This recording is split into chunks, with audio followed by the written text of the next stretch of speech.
There we go. Welcome to the Deschutes County Board of Commissioners meeting for 9 a.m. Wednesday, April 12th. First item on the agenda is Pledge of Allegiance. Please join me. To the flag of the United States of America and to the republic for which it stands, one nation, under God, with liberty and justice for all.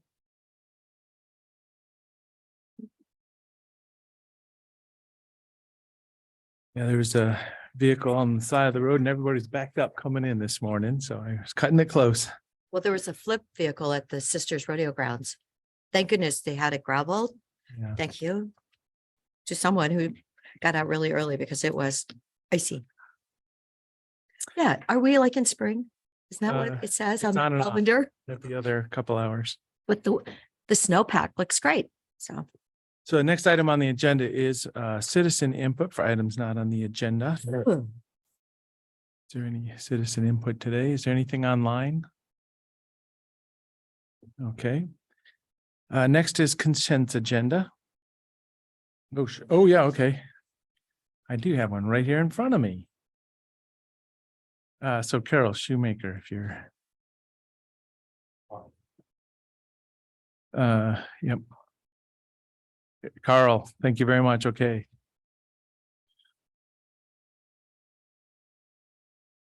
I'm Carl Shoemaker. I live in Bend.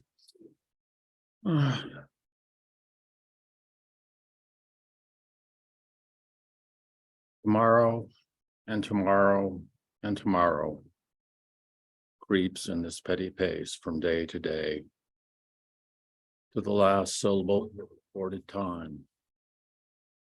And all our yesterdays have lighted fools the way to dusty death. Out, out, brief candle. Life is but a walking shadow, or player that struts and frets its hour upon the stage and then is heard no more. 'Tis a tale told by an idiot, full of sound and fury, signifying nothing. Thank you. Thank you, Mr. Shoemaker.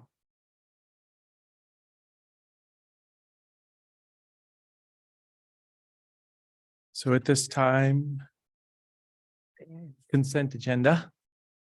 so move the consent agenda. Second. And if I could just Sure. clarify that the motion for item number 5, that the approval would be on behalf of the governing body for the county, the 2 law enforcement districts, and Deschutes County 911. Okay.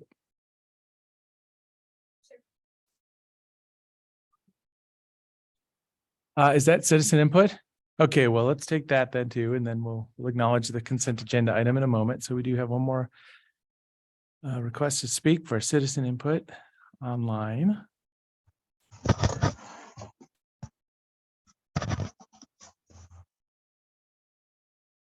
Hi, can you hear me? Yes. Good morning. This is Doreen Ty. I am expressing incredible frustration with the airport still. Their lack of respect or responsibility towards citizens, their targeting, their retaliation when speaking up. Z21, your news outlets are blocking all commentary that tells the truth about things like the airstrip while they're running reports every day as a PR campaign for aviation.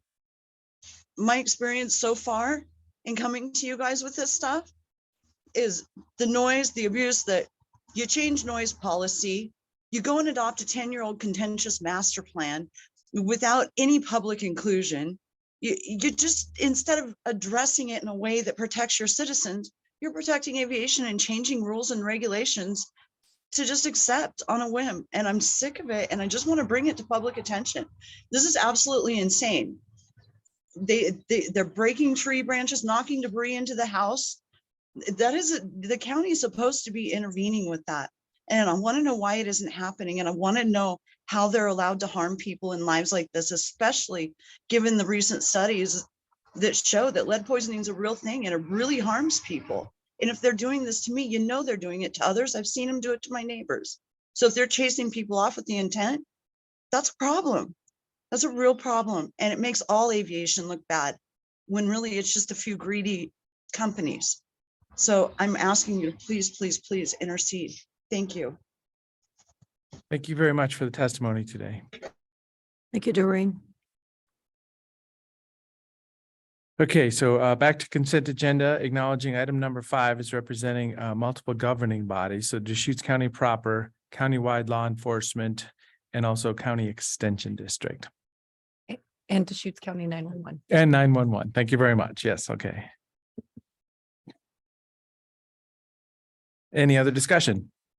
Oh, I did want to say that, and it is for workforce housing. And we've learned that that housing has such a hard time getting help. So happy to see this project perhaps on its way. Very good. If we're talking about it, I would offer similar comments. We know that housing is incredibly expensive to create because land is expensive, construction costs are expensive, and infrastructure is expensive. So I believe the only way we're going to get the housing that we need for our community is by subsidizing it, and this is a perfect opportunity to do that. Thank you very much. A couple other items. So establishing formation of Terrebonne Sanitary District is in our consent agenda today. So that's acknowledging the vote of the people. And then also an order defining the corrective action against the Lapine Fire Protection District. So it's an order we're putting on the record at this time. So with that, seeing no other discussion, I forgot who made the motion. I did. Commissioner Dare voting, Yes. Commissioner Chang. Yes. And chair votes yes. Thank you. And on the sanitary districts, I think we should also all express appreciation to the 4 people who were willing to stand up and serve as board members for the new district. Okay. So at this time, item number 7, proclamation for Sexual Assault Awareness Month. Cassie McQueen has joined us. Thank you so much. So we do have a proclamation to be read here. If you want to say any introductory statements, we can at this time. Well, first and foremost, I want to thank all of you for adopting this and recognizing Sexual Assault Awareness Month. It's obviously not a fun topic, so I won't bore us with all of the statistics, but what we do know is 50% of women and about 1/3 of men experience sexual violence in their lifetime, and about 25% of women are raped within their lifetime. This is an issue that impacts everyone. It impacts our kids in schools, it impacts our families, it impacts our colleagues, and our entire community. And the fact of the matter is, the longer that we stay in silence, the more that we're creating a culture that allows and perpetuates this type of violence. So thank you, commissioners, for recognizing it. And thank you to all of Deschutes County for helping us try to stop sexual violence. It does not have to occur. Great. Thank you very much for joining us today. So with that, I want to take thirds here. Commissioner Chang, you can start the first couple whereases, first 2. A proclamation from the Board of County Commissioners. Whereas sexual violence affects every person in Deschutes County, whether as a victim or survivor, or as a family member, friend, partner, neighbor, educator, employer, or coworker. And whereas now more than ever, we are being reminded that we are capable of change, and each person makes choices every day that either support or challenge a culture of violence. And whereas, just 2 or 3? 2 is good. Commissioner Dare for the next 2. Whereas every individual in Deschutes County has a role to play in promoting health and safety for all people by not tolerating violence, by promoting accountability, and by participating in efforts to end violence. And whereas new efforts build on foundations laid by dedicated advocates, preventionists, activists, and other partners who have been doing this work for decades. And whereas by taking action where you work, play, learn, worship, or live, change is possible and sexual violence is preventable when we are all working together to end sexual violence. Now, therefore, the Board of Commissioners of Deschutes County hereby proclaim April 2023 to be Sexual Assault Awareness Month. So finishing up in Deschutes County, Awareness Month in Deschutes County, and encourage all citizens to join this observance. With that, is there a motion? So move the proclamation regarding sexual violence Second. awareness month. Second. Okay, any other discussion? I want to thank you for joining us today, and yeah, this proclamation is getting there. So with a vote, Commissioner Dare, Yes. Commissioner Chang, Yes. and Chair votes yes. We'll have a signed copy of this after the meeting. Thank you so much. Thank you for joining us. And thank you for the work that you and Saving Grace do every day in our community. Cassie, do you know what the statistics are today? I was so shocked a couple years ago that so many of the people on parole and probation have to do with sexual violence. Is it still as high as it was then? We are not seeing any indication that rates of sexual violence are going down in any way, and it really is something that impacts every population.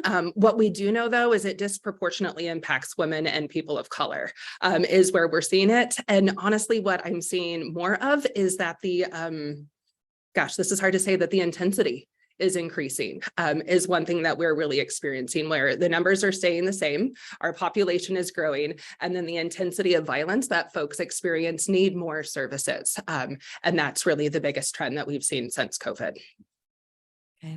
Thank you for sharing. Yeah. Thank you. All right, item number 8, letter of support to FEMA for a BRIC grant, building resiliency infrastructure and communities. Welcome. Thank you. Thank you.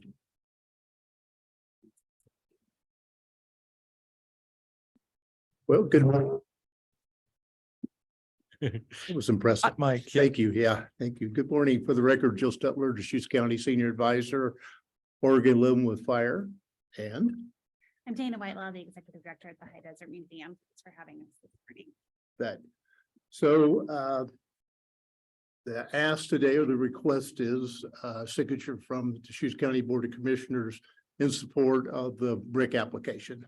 Just and specifically asked Dana here, the Executive Director for the museum, to demonstrate the collaboration partnership that's been going on for months as we develop this project. And I think it'd be important to understand, and I'll just summarize what's in the agenda request.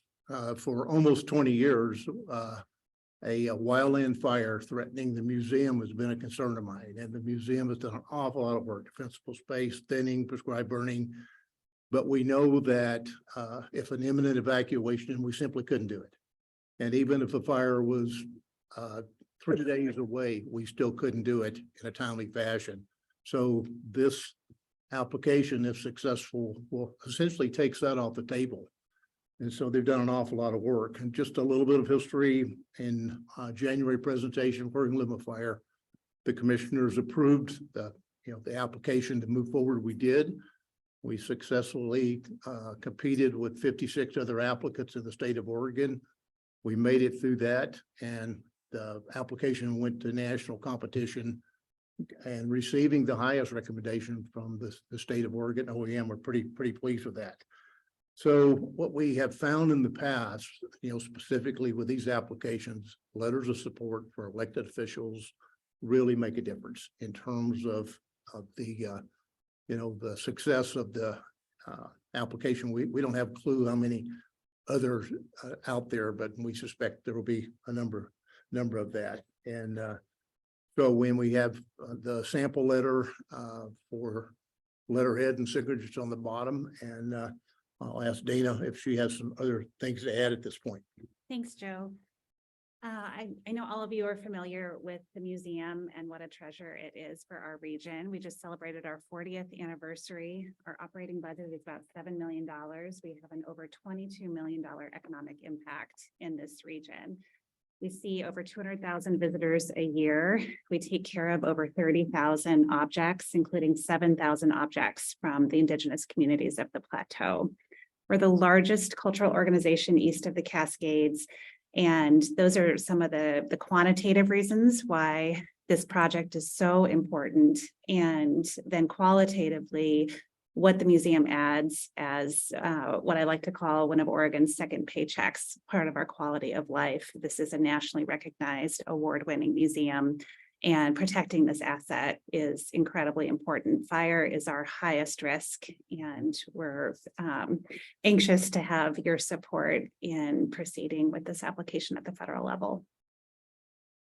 Wonderful. It sounds like it's a great fit for even the intention of building resiliency for infrastructure and in communities. Any thoughts and questions? One thing I'm curious about with all of the fuels reduction work that's been done in the vicinity of the museum, plus this system, does this actually make the museum into a place where you could essentially shelter people in a wildfire situation, like where people would actually come to be safe and protected, as opposed to thinking about evacuation type scenarios? Well, what I would imagine is the people that are currently employed, engaged, taking care of that would be a shelter in place opportunity.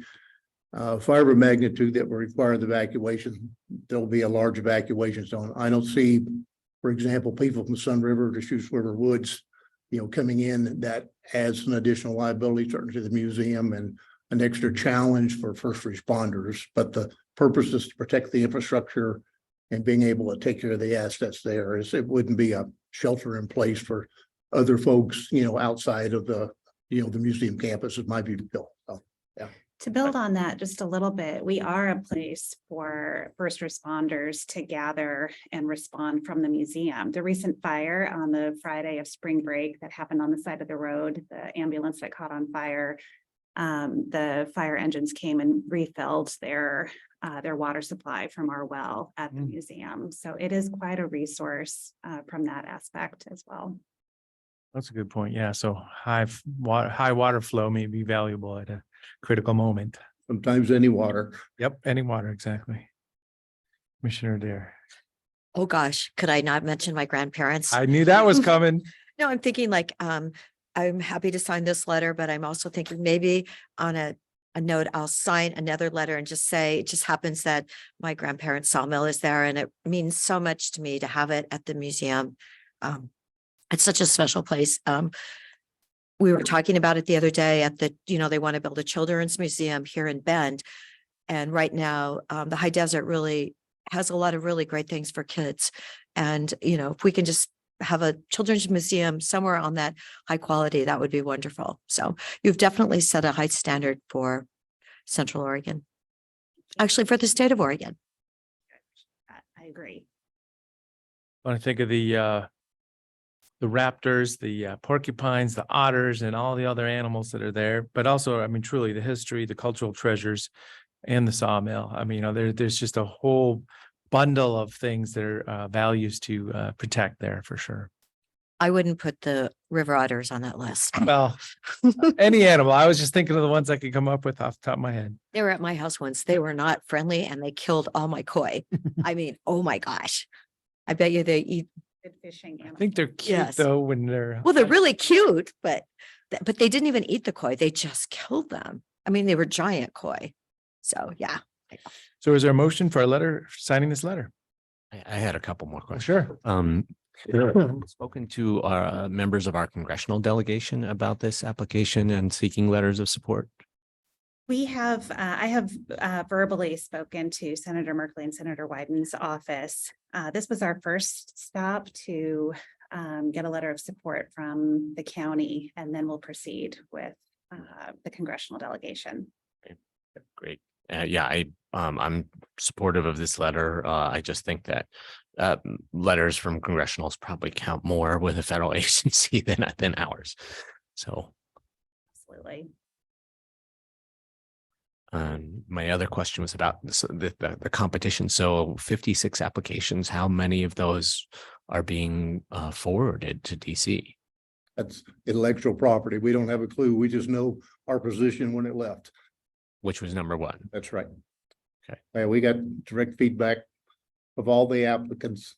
This was the best one we've seen, and there were some issues with benefit cost analysis for wildland fire. That's always been wonky with these grants, but they were most impressed and said, we're moving it ahead and you're the top of our list. So I'm not sure what that means in the Beltway. And I think that, one thing I will add is that because of some connections with FEMA, the letter needs to go by snail mail directly to the person that's here. That's the person that's in charge of grant mitigation. So it can get lost in email traffic. So it needs to go hard copy directly to this person. So The address in DC then, that's it. by snail. That's the Okay. person, that's the address. So Do we send it certified? So we um, know they get it? your choice. No, honestly. Yeah. The way the mail's been lately, I would say we need to send it certified, Great suggestion. Thank you. and I'll send mine certified too. Okay. Your motion. I move approval of a letter of support for the FEMA Building Resilient Infrastructure and Communities grant for a project at the High Desert Museum. I'll second it. Any other discussion?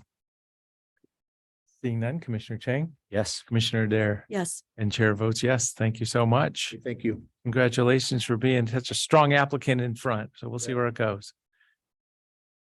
Thank you. Have a great day. Thank you. Yes. And let's hope we're successful. Hope's not a strategy. Hope. Hope is not a strategy. Well, certified is a strategy. Certified at least. No, There we go. certified is a strategy. At this time, item number 9, first reading of an ordinance for mark and plan amendment and zone change. Good morning, Audrey.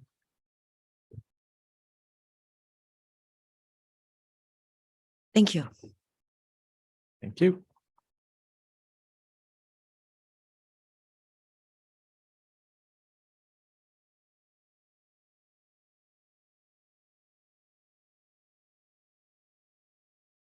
Good morning, Commissioners. For the record, my name is Audrey Stewart, and I'm an Associate Planner with the Community Development Department. The item before us today is the first reading of ordinance number 2023-007, which is an ordinance approving the mark and plan amendment zone change. This application is a request to rezone approximately 59 acres of land, which are located just east of Bend on Bear Creek Road. The applicant, who's the property owner, has requested to change the zoning from exclusive farm use to multiple use agricultural. And there's a concurrent request to change the comprehensive plan designation from agriculture to rural residential exception area. The first of the 2 required public hearings was held before a hearings officer, who then drafted their recommendation to the board. On January 18th of 2023, the board held a public hearing. That was then followed by a 21-day open record period. And then on March 1st, the board held deliberations. At the March 1st deliberations, the board voted unanimously to approve this application. Staff, the applicant, and legal counsel then went back and prepared the materials that are in front of you today, primarily the draft ordinance as well as the draft findings. And these were really written to sort of best reflect everything in the record as well as what the board expressed during those deliberations. Today's meeting is the first reading of this ordinance, and I will be back in 2 weeks on April 26th for a second reading of this ordinance. If the board does not have any sort of comments or edits to these materials, they could be adopted as written. There is a recommended motion in your agenda packet, and what I went ahead and passed out is an updated version, and that just added the phrase by title only to clarify, but the content of it is all the same. And with that, I'm available if the board has any sort of questions or discussion. Great. Any discussion, any thoughts? So, yeah, I mean, my thought is that we've got examples of this, from other surrounding properties. It's kind of a model that's been followed a few times on the east side of Bend. So yeah, I'm comfortable with the written record as presented. So are we able to make the motion now? Mhm. To move approval of the first reading of ordinance number 2023-007 by title only. Second. Any other discussion? Seeing none, Commissioner Dare, Yes. Commissioner Chang, Yes. and Chair votes yes. So this is first reading of ordinance number 2023 by title only, 2023-007 by title only. An ordinance amending Deschutes County Code Title 23, the Deschutes County Comprehensive Plan, to change the comprehensive plan map designation for certain property from agricultural to rural residential exception area, and amending Deschutes County Code Title 18, the Deschutes County zoning map, to change the zone designation for certain property from exclusive farm use to multiple use agriculture. Second reading in 2 weeks. That's good. Thank you, Commissioners. Thank you. Thank you. And now that we moved that, can I ask for an update on the discussions about an overlay or an urban area reserve expansion? There you go. Meeting scheduled tomorrow. Tomorrow. Thank you. All right. At this time, item number 10, fiscal year community development fee increase discussion.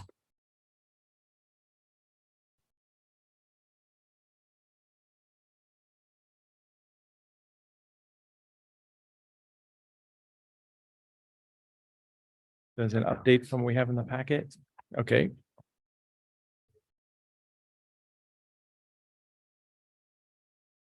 Oh, thank you, Peter.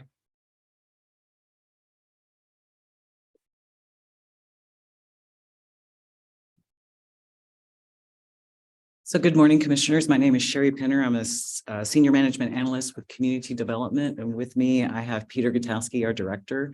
And we are here today to continue a discussion that we started last week regarding fiscal year 24 fee increases. And so we do have a slightly revised presentation from what was included in your packet. Peter has passed out updates on that. And I can just get started from the top unless those of you who were here last week have a different preference. Let's just Started work from our the way top. through it. Yep. Okay, Commissioner Chang, go ahead. you are welcome. So I have one question before we dive into this. So there's a sub discussion going on about the fees for appeals and hearings. Is that built into the discussion of this item, or is that a separate item? no, it's built into the presentation. Okay. Okay, so what I wanted to do this week that is different from last week is I wanted to sort of set the stage on what community development has experienced this fiscal year, so fiscal year 23. And many of you are aware that our permitting volumes were not equal to fiscal year 22. So we budgeted for similar permitting levels, but we experienced something very drastically different. So our decreases range between 19% and 48%, depending on the division. And that results in a revenue projection that's about $2.2 million less than we had anticipated. And I also wanted to take just a brief moment to kind of go over our fee history. So in fiscal year 19, so building safety supplemental permits and electrical permits received fee increases. And that's the last since then. Public information counter, advanced planning, code compliance, and on-site wastewater received fee increases in fiscal year 22. And this current fiscal year 23, land use applications were the only type of fee increases that we received. And again, we assumed that we would make up the difference in volume, which has not occurred. So the result of that is CDD has done a really great job of reducing their expenditures through unfilled FTE and then also removing 8 FTE this past January. So the result of that is about $1.8 million less expenditures than we had anticipated, which still leaves a gap of about $650,000 to $700,000 of our fund balance that we will spend in doing business here. So again, really what I'm trying to highlight is this, what might be perceived as a future problem is actually one that we're experiencing now, and we're actually navigating those challenges. So this next slide is really just a visual of the permitting volume decreases. So just for clarity, so single family homes permitting and then single family home applications. That's two ways to look at it. So I just think of, like today, middle of April, it feels like, oh, it's dropping off, but there may be some spring bump in activity. So I mean, do you have a feel for that, or is it, just kind of what's the buzz at the counter, I guess, is what I'm thinking. I do have an opinion on that. Certainly, we have those seasonal cycles, which is what you're Mhm. referring to. And we typically see those begin in March. And certainly we had some good permitting volumes in March, but not to the extent of the increases we've seen in the past. And we are 12 days into April. We're getting some applications, but there certainly has not been a surge yet. And in the conversations we have with our partnering jurisdictions and other, our COBA members and our core members, engineers, we have, various relationships throughout the county. And, we're not really hearing of any sort of a buildup for a boom or an increase in applications. Well, that helps. Yeah. So you're saying it probably about a month ago, the buzz would have started for this kind of spring building season. Yeah, and the economic reports, and, I uncertainty, mean, yeah. we're just not hearing it really from any source. Got it. And so the way we are approaching this next fiscal year is assuming that this is a new normal for us, which current permitting volumes really do equate to some that we experienced in, say, fiscal year 15, 16, and 17. And until we see something different or hear something different, I think that's our best foot forward. And you have to think about the mortgage rates because it was still really low in 15, 16, 17, and the mortgage rates are not low Correct. for people's perspective. What was it, the last 15 years? The rates were so low. You are absolutely correct. And it's a lot of people are just really, and then studying the home sales for last year, actually Redmond, I was shocked, really, their home sales were down the most of any city in Deschutes County. I was really surprised. But, Christy Bollinger had given that information out to us. Year to date, the home sales, yeah, they were down like half.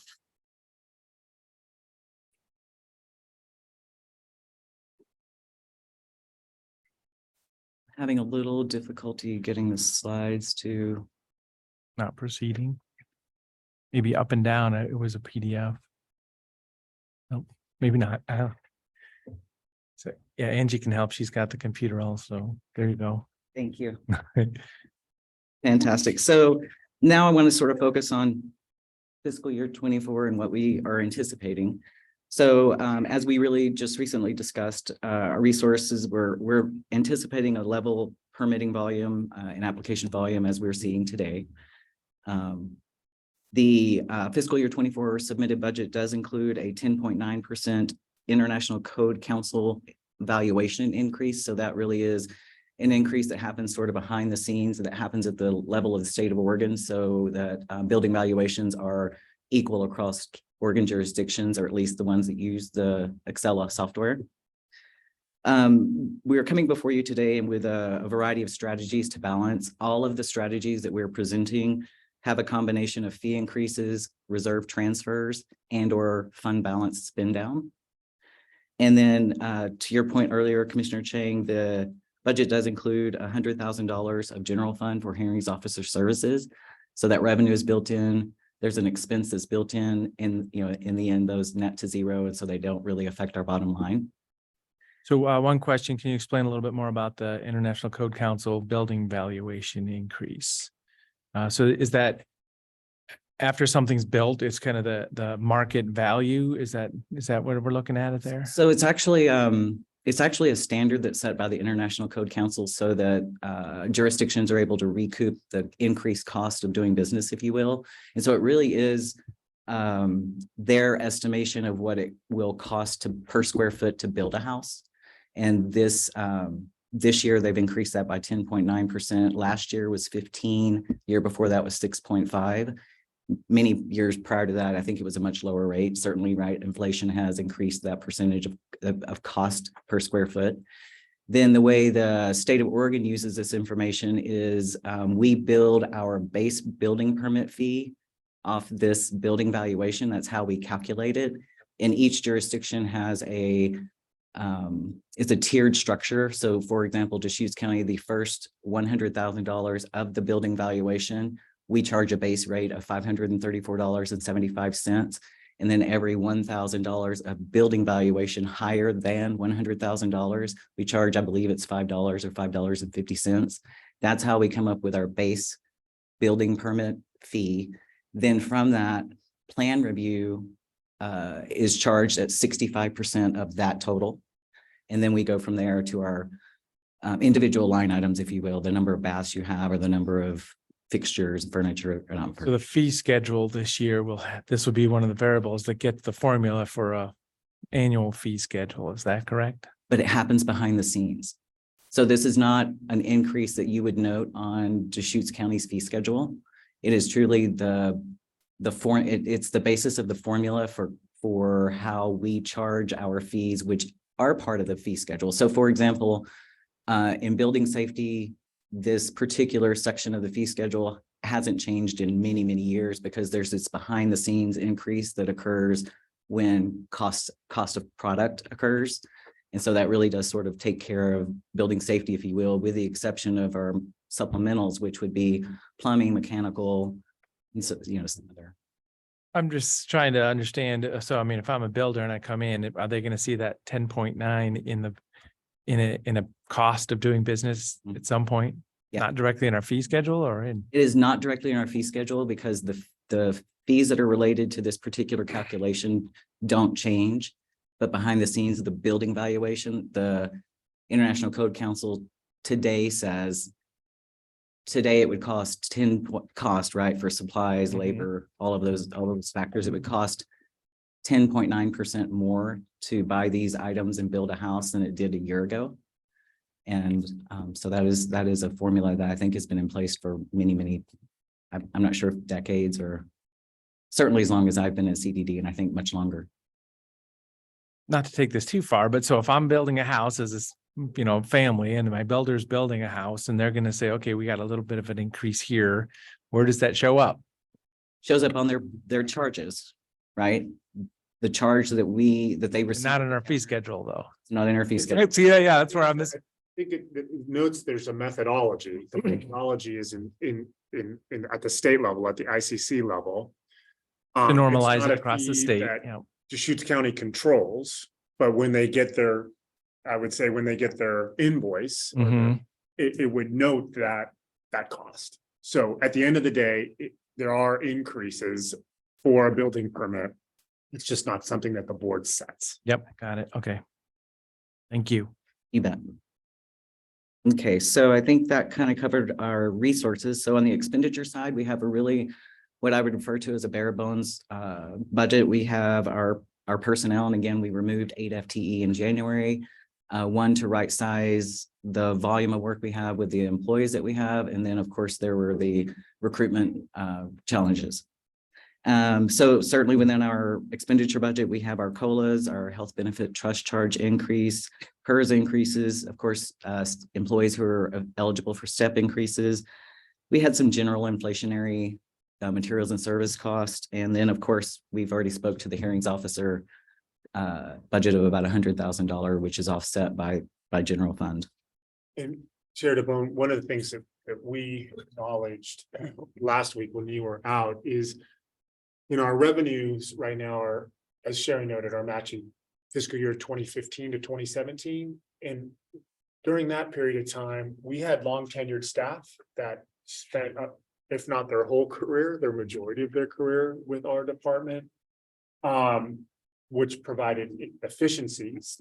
It also, when you think of these annual costs, these long tenured employees, they were at the height of their pay scale. Now, fast forward today, and it's worth mentioning, is over half our staff has not been with the department for 5 years. And so when you look at annual costs, there's not only the COLA, which was negotiated and accepted through the collective bargaining process, but they're also eligible for step increases. So that's a factor when you look at some of our additional costs. And then as this board is well aware, without having those long tenured employees, it's taking us more time to train.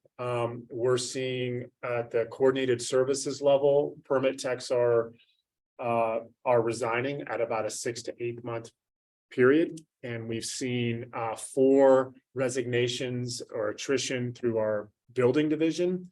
And we're thankful that we've recently hired 2 entry-level building inspectors. They're extraordinary in their industriousness, their personality, their disposition and demeanor, but admittedly, they are inexperienced. And they're going through the certification process with Randy Scheid, our building official, gently leading to the building codes division to offer training. And thankfully, these 2 building inspectors are able to start receiving education and ultimately their certifications to complete their residential building inspector duties. But the point of saying all this is we have inefficiencies with our staffing just because of turnover. And when we are able to fill positions, they're, they don't come with as much experience as we had just a few years ago. So I'm grateful that we have some unfilled positions. And as Sherry noted, we're being very mindful about our ability to fill those positions, but there are some challenges. We have a vacancy in our code compliance section. Our code compliance specialists have over 80 cases, and we're mindful of not burning them out and setting up systems that allow them to handle the priority cases accordingly. But we need to be cautious about and careful about whether or if or when we fill that 5th vacancy due to a recent resignation. So all of this is just saying that we're doing the best we can with the resources we have, the training that comes with these positions that become subject matter experts. And at the same time, we have existing budget volatility that we need to be mindful as we close this fiscal year with this last quarter and as we go into the new fiscal year. Well, as a board, we're going to be taking all this in preparation for the budget. This is exactly what we're doing. Nick. Peter and Sherry, last week, did you discuss the 2015, since we're talking about 2015 to 2017, did you discuss the fee study that we conducted at that point? I just think a little historical perspective briefly will help. In 2015, we hired a consultant to evaluate all of CDD's fees, and the consultant really went into project by project, every type of application to determine how much staff time it took from from application submittal to issuance. And Commissioner DeBone, you may recall the consultant presented to the Board of County Commissioners at the time and recommended in 2015 that we increase fees by 40 to 50%. We didn't do so. We coordinated with administration, and instead we increased fees by about 10%. And the reason was, as Sherry just described, was based on volume. The volume really exceeded and our staffing, our efficient staff. And then we also asked staff to work the hours necessary to process the applications. Will Groves was here at the time, Anthony Regini, and many others. And so they would work over 40 hours a week. We would pay comp time, overtime, and experience higher vacation accruals. And the result was that we have the reserves. We've never, CDD's never budgeted to accrue reserves. The reserves are only a function of the volumes that CDD accrued. So fast forward, the CDD has done extremely well with volumes, with staffing over the past 8 years. Now we're at that point where the permit volumes have decreased, and we're seeing that there's been minimal increases over time, as Sherry mentioned, but never to that extent that was recommended in 2015 because we haven't needed to. Now I'll just use the word, it's exposed that the actual cost of processing application exceeds what we've been charging. And that historical perspective might be informative as we consider what fees CDD, the board, might be comfortable with. And so that's putting in perspective. 8 years ago was the analysis and the spreadsheet conclusion that raising the fees is a policy choice, but it was a recommendation.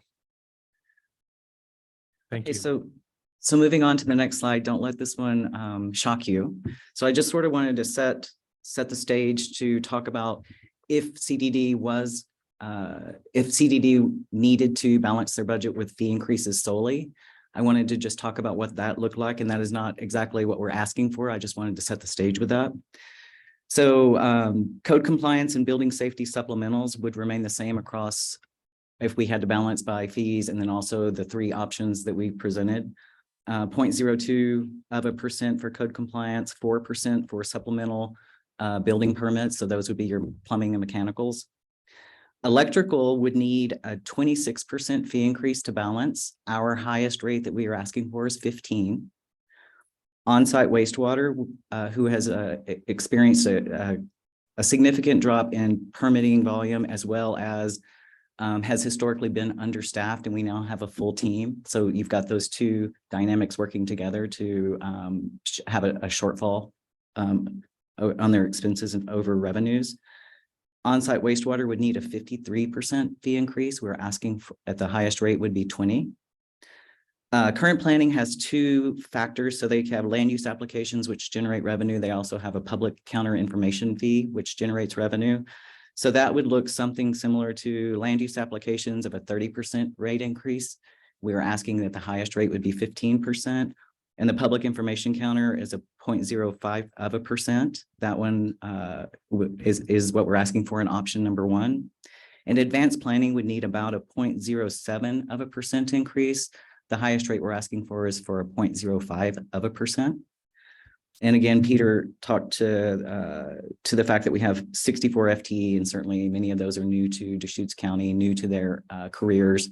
So we're investing quite a bit in training and getting them up to speed. And then the next slides will move into the three options for your consideration. Yeah, back to that. More questions. Can I just ask, so I'm tracking and I'm fully supportive of the logic that we need to bring staff on when people are willing to join our team, that it takes time to train them and bring them up to speed. For some of these divisions where the permit volume is down, I'm wondering when those people are up to speed, what are they, if the permit volume is down, what are they doing? Can they do other stuff that is important or useful to kind of round out their, to make them fully productive members of the team? Yeah, so the answer is yes. There are other assignments that can be assigned, if you will. So for example, there are many projects that over the years have been pushed to the bottom of the list because we're really trying to get the permits out the door. Many of our classifications require a 1 to 2 year training period.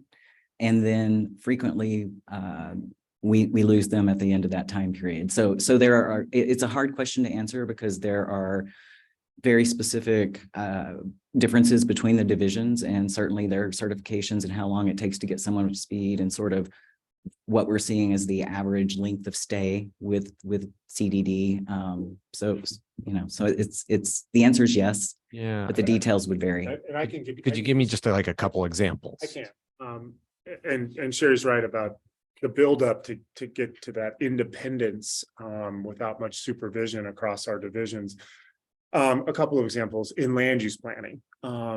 We still have, they're still working through many applications, our planning team.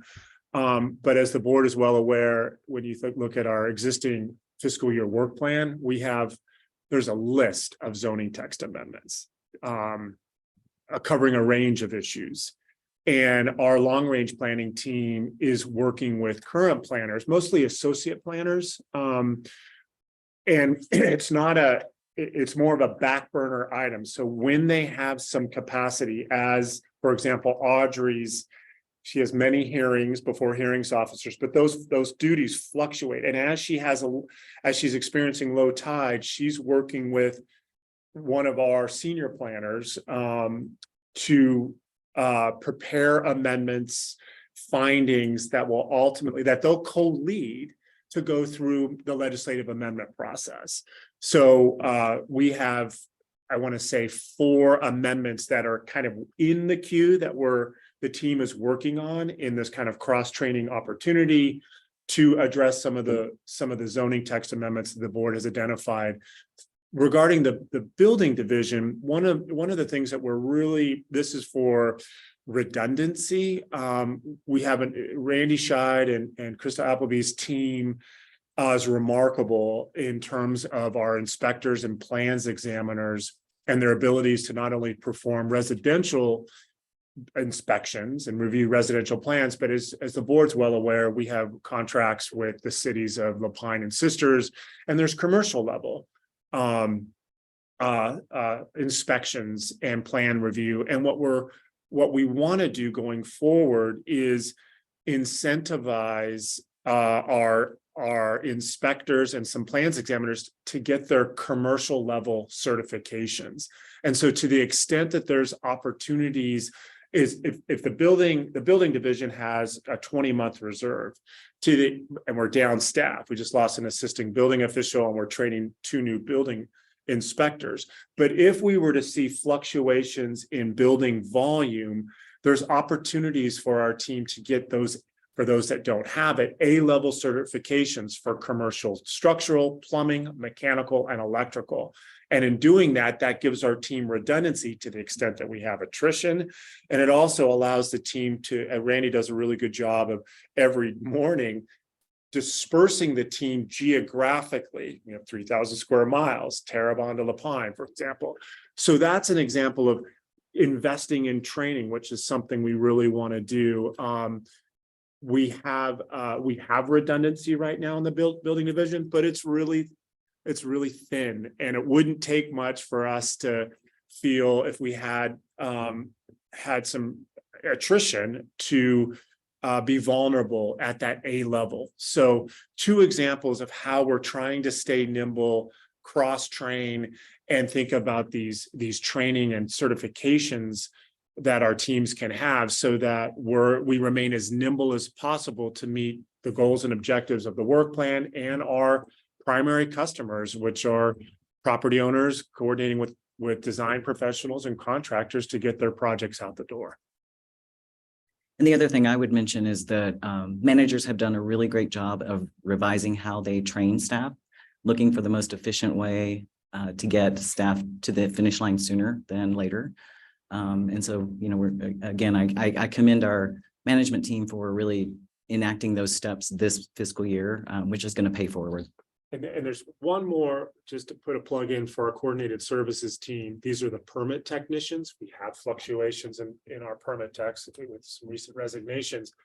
But what we're mindful of is if they're on the front lines, if overall volume is down, and I just talked about our code compliance cases, there's opportunities to take capacity from our permit technicians and help with code compliance and in intake and screening, setting up those relationships with the code compliance specialists. So it's another example of how we're trying to adapt and help other divisions, in this case, or sections, handle, increasing workloads and volumes, while recognizing that staffing has fluctuated over the last 12 months with resignations and training new staff. So hopefully that gives you some context of how we're not staying in a box, how we're trying to really adapt and evolve across the department. Building flexible capacity and trying to be sure we can be responsive to whatever needs are coming. That's helpful.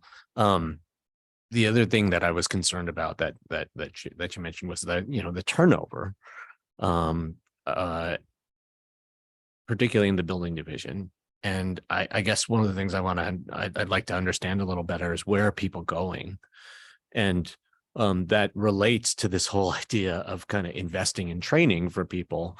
Over in behavioral health, I hear stories about,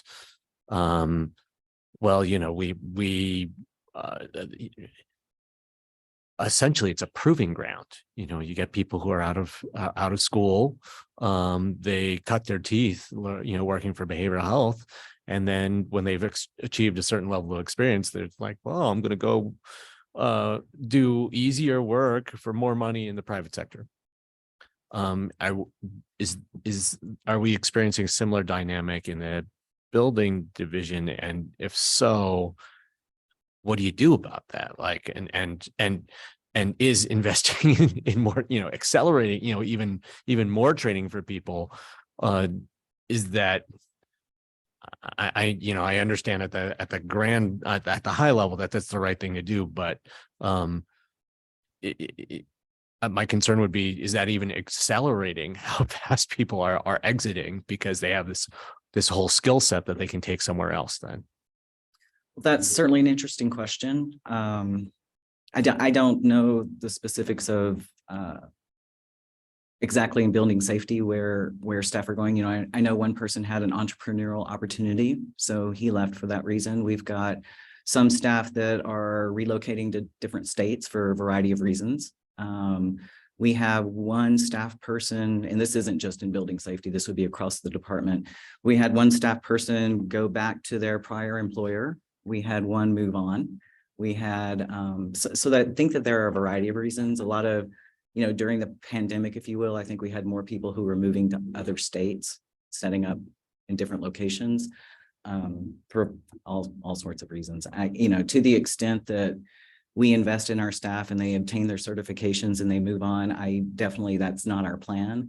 But we know that in order to provide the services that are being asked of us, we need staff with certain certifications. And so I don't know how you balance, how you balance getting them those certifications and then encouraging them to stay outside of what we already do. But at least, I'm not necessarily hearing a theme like that, like they have over at behavioral health, that, this is basically a track. A different kind of book of business, certainly similar in the sense that we have certifications, but I do understand health services problem. They certainly got their certs. We had staff over there that would obtain their certifications, get their experience, and then hang their own shingle, if you will. I certainly, commissioners, I certainly think that attrition and turnover is going to be commonplace going forward for CDD. I'd like to be wrong, but our team is adapting and evolving. I'm drafting a 5-year strategic plan, which I'll be sharing with admin and the board in the forthcoming months. We need to adapt to this potential, this reality. And what that means is having training systems in place, ensuring managers have the tools that they need to deal with turnover. 12 to 18 months, it was the planning division that saw lots of turnover due to succession and just attrition. And planning division, had no other choice. We brought in staff that many had prior experience, maybe not necessarily county planning experience. Some were recent graduates who had an interest in planning, but they came with real relative inexperience. And so the planning division has had a year of relative stability, but now that's shifted to the building division, coordinated services, and code compliance. And we can't control, how long people will stay, especially at some of the entry level positions at our permit tech and building inspector level. But I'm hopeful that a multitude of strategies, one of which is planning and adapting to change, is going to keep us as responsive as possible. There are a multitude of factors that we are contending with, but that's many of that is out of our control. So I'm hopeful that our culture, some of the we've reclassified or created opportunities for permit technicians 1, permit technician 2 due to certifications. So there's 2 tiers there. I'm hoping that system and that opportunity to promote from within our organization will keep permit technicians more inclined to stay longer. I've talked about, we've got some ideas about how to incentivize building inspectors to get their certifications for commercial level and apply those. There may be opportunities to incentivize certifications, which happens across the organization. So those are just a couple of examples of how we're working within the system to maximize CDD, knowing that change is here to stay. And I mean, I'd love to be proven wrong and that we have long tenured employees, and it's a different era, and different circumstances, and the cost of living in our region is different than in other places. So as long as we're transparent about that and have strategies that maximize our culture, which I think it's never perfect, but we are truly a collaborative, coordinating and accountable department. And I find that the 64 employees we have in CDD are passionate at what they do. And so a plug for them, but also just a plug for our management team to stay nimble and adaptive as possible. So do you actually have 64 employees right now? We Or- have 6 that are unfilled. 6, that's what I thought. Okay. Because we lost 4 last month. You brought it. We had 3 resignations in March. We've had 1 in the month of April. So 6 are missing right now. Mhm. And are we planning on filling all of those 6? I think that we certainly plan on filling 1. There's another one that if we were to get an application that was satisfactory, Outstanding. we would hire that one. And the other 4, I think, are up for discussion. Certainly our guidance from you today, if any, will help us determine what the next 3 months look like. And then, of course, fiscal year 24 starts in July. And, by then we will better understand our summer, spring permitting volumes. Yeah, I think we want to fill an A-level plans examiner, commercial level plans examiner. That's a position that's been open for, I want to say, 2 years. We're hopeful that will materialize. It will free Krista Appleby, who's our current assistant building official. We're recruiting for a second assistant building official. We want to fill that. It's easier to have that structure at the management level. I think provides incredible resources. You can always work down if necessary, but if it's upside down and you have inexperienced staff, you can't elevate projects to them. And then the other 4 that Sherry noted, I think we want to proceed very cautiously, regardless of what option the board offers. I think we want to be mindful of how this quarter ends and how what the next quarter reveals before we make some real investments. Because as Sherry will recap the 3 options, each option I should say it differently. Each of these 3 options requires that we make up a budget deficit, and that would come through, using our ending fund balance differently, and certainly tapping into reserves or managing our unfilled positions, because we have a little bit of capacity there. So anyway, so that's a transition back to your slides there. So on these numbers, though, when we see the 0.02 and 0.05, those are kind of the fee add-on. So as to say, if you get a electrical or a on-site wastewater permit, and maybe the matrix doesn't work exactly like that, but these are the fee add-ons. That's why it's a small percentage on other permits already. And you'll see that Sherry's done a nice job, and we had a very productive meeting. Give Sherry the credit she deserves. Central Oregon Builders Association were very complimentary of CDD. This is really a reflection of Sherry in that moment of being incredibly transparent about our budget situation. And they valued, Sherry went through this PowerPoint presentation, but they also were very complimentary about just acknowledging what these cost increases mean to single family homes. Yep, and that's my thought. Yeah. Well, so as I say, electrical and current planning applications at 15%, but then code compliance and counter and advanced planning, that'll build into that also, right? They're additive at that point. So when I refer to a base building permit, that's going to be the base fee calculated off the building valuation. It's going to be the plan review, 0.65% of the building permit cost. Then you add on public information counter, code compliance, and advanced planning. Yeah. That will be the factors in the conversation that we're just about to have. To the extent on-site was needed or land use, that's a separate charge. Okay. So again, CDD came up with 3 options. And so what I really wanted to point out is when I talk about options between reserve fund transfers or spending down the fund balance, you can think of those as one and the same, because we won't really know the opportunity of spending down the fund balance until we actually get to July or June 30th and see what our fund balance is. My concern right now is that I've certainly built in a permitting volume increase that may not come to fruition. So if that's the case, then our ending fund balance as it is budgeted could be too high. But again, we won't know until, you know, the fiscal year 24 actually starts.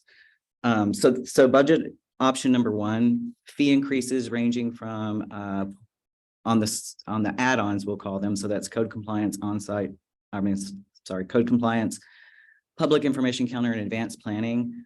Code compliance would be a 0.02%. Both public information and advanced planning would be a 0.05%. Building safety supplementals, so your mechanicals and your plumbing, would be 4%.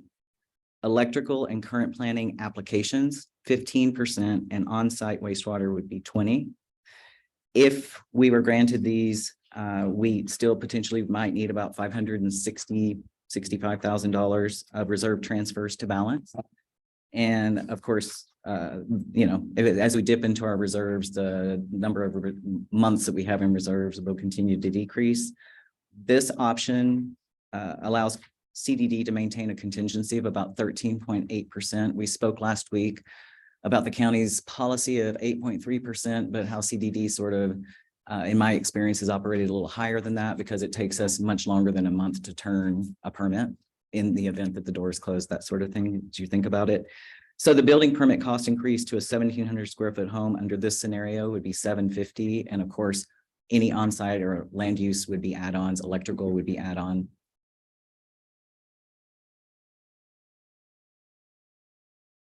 The So commissioner. what would the actual fee be then? If this is just the base fee of $750, you're saying that you're going to add all these things on?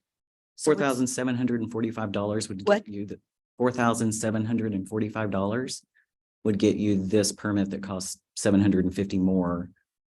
Okay, that's going to in be July the 1st cost. than it does today. Correct. And how many people really build a 1,700 square foot house if they're going through this effort in the county? Is that your standard size that you guys see? You know, I started using the homes we were building in South County as a standard, just a marker.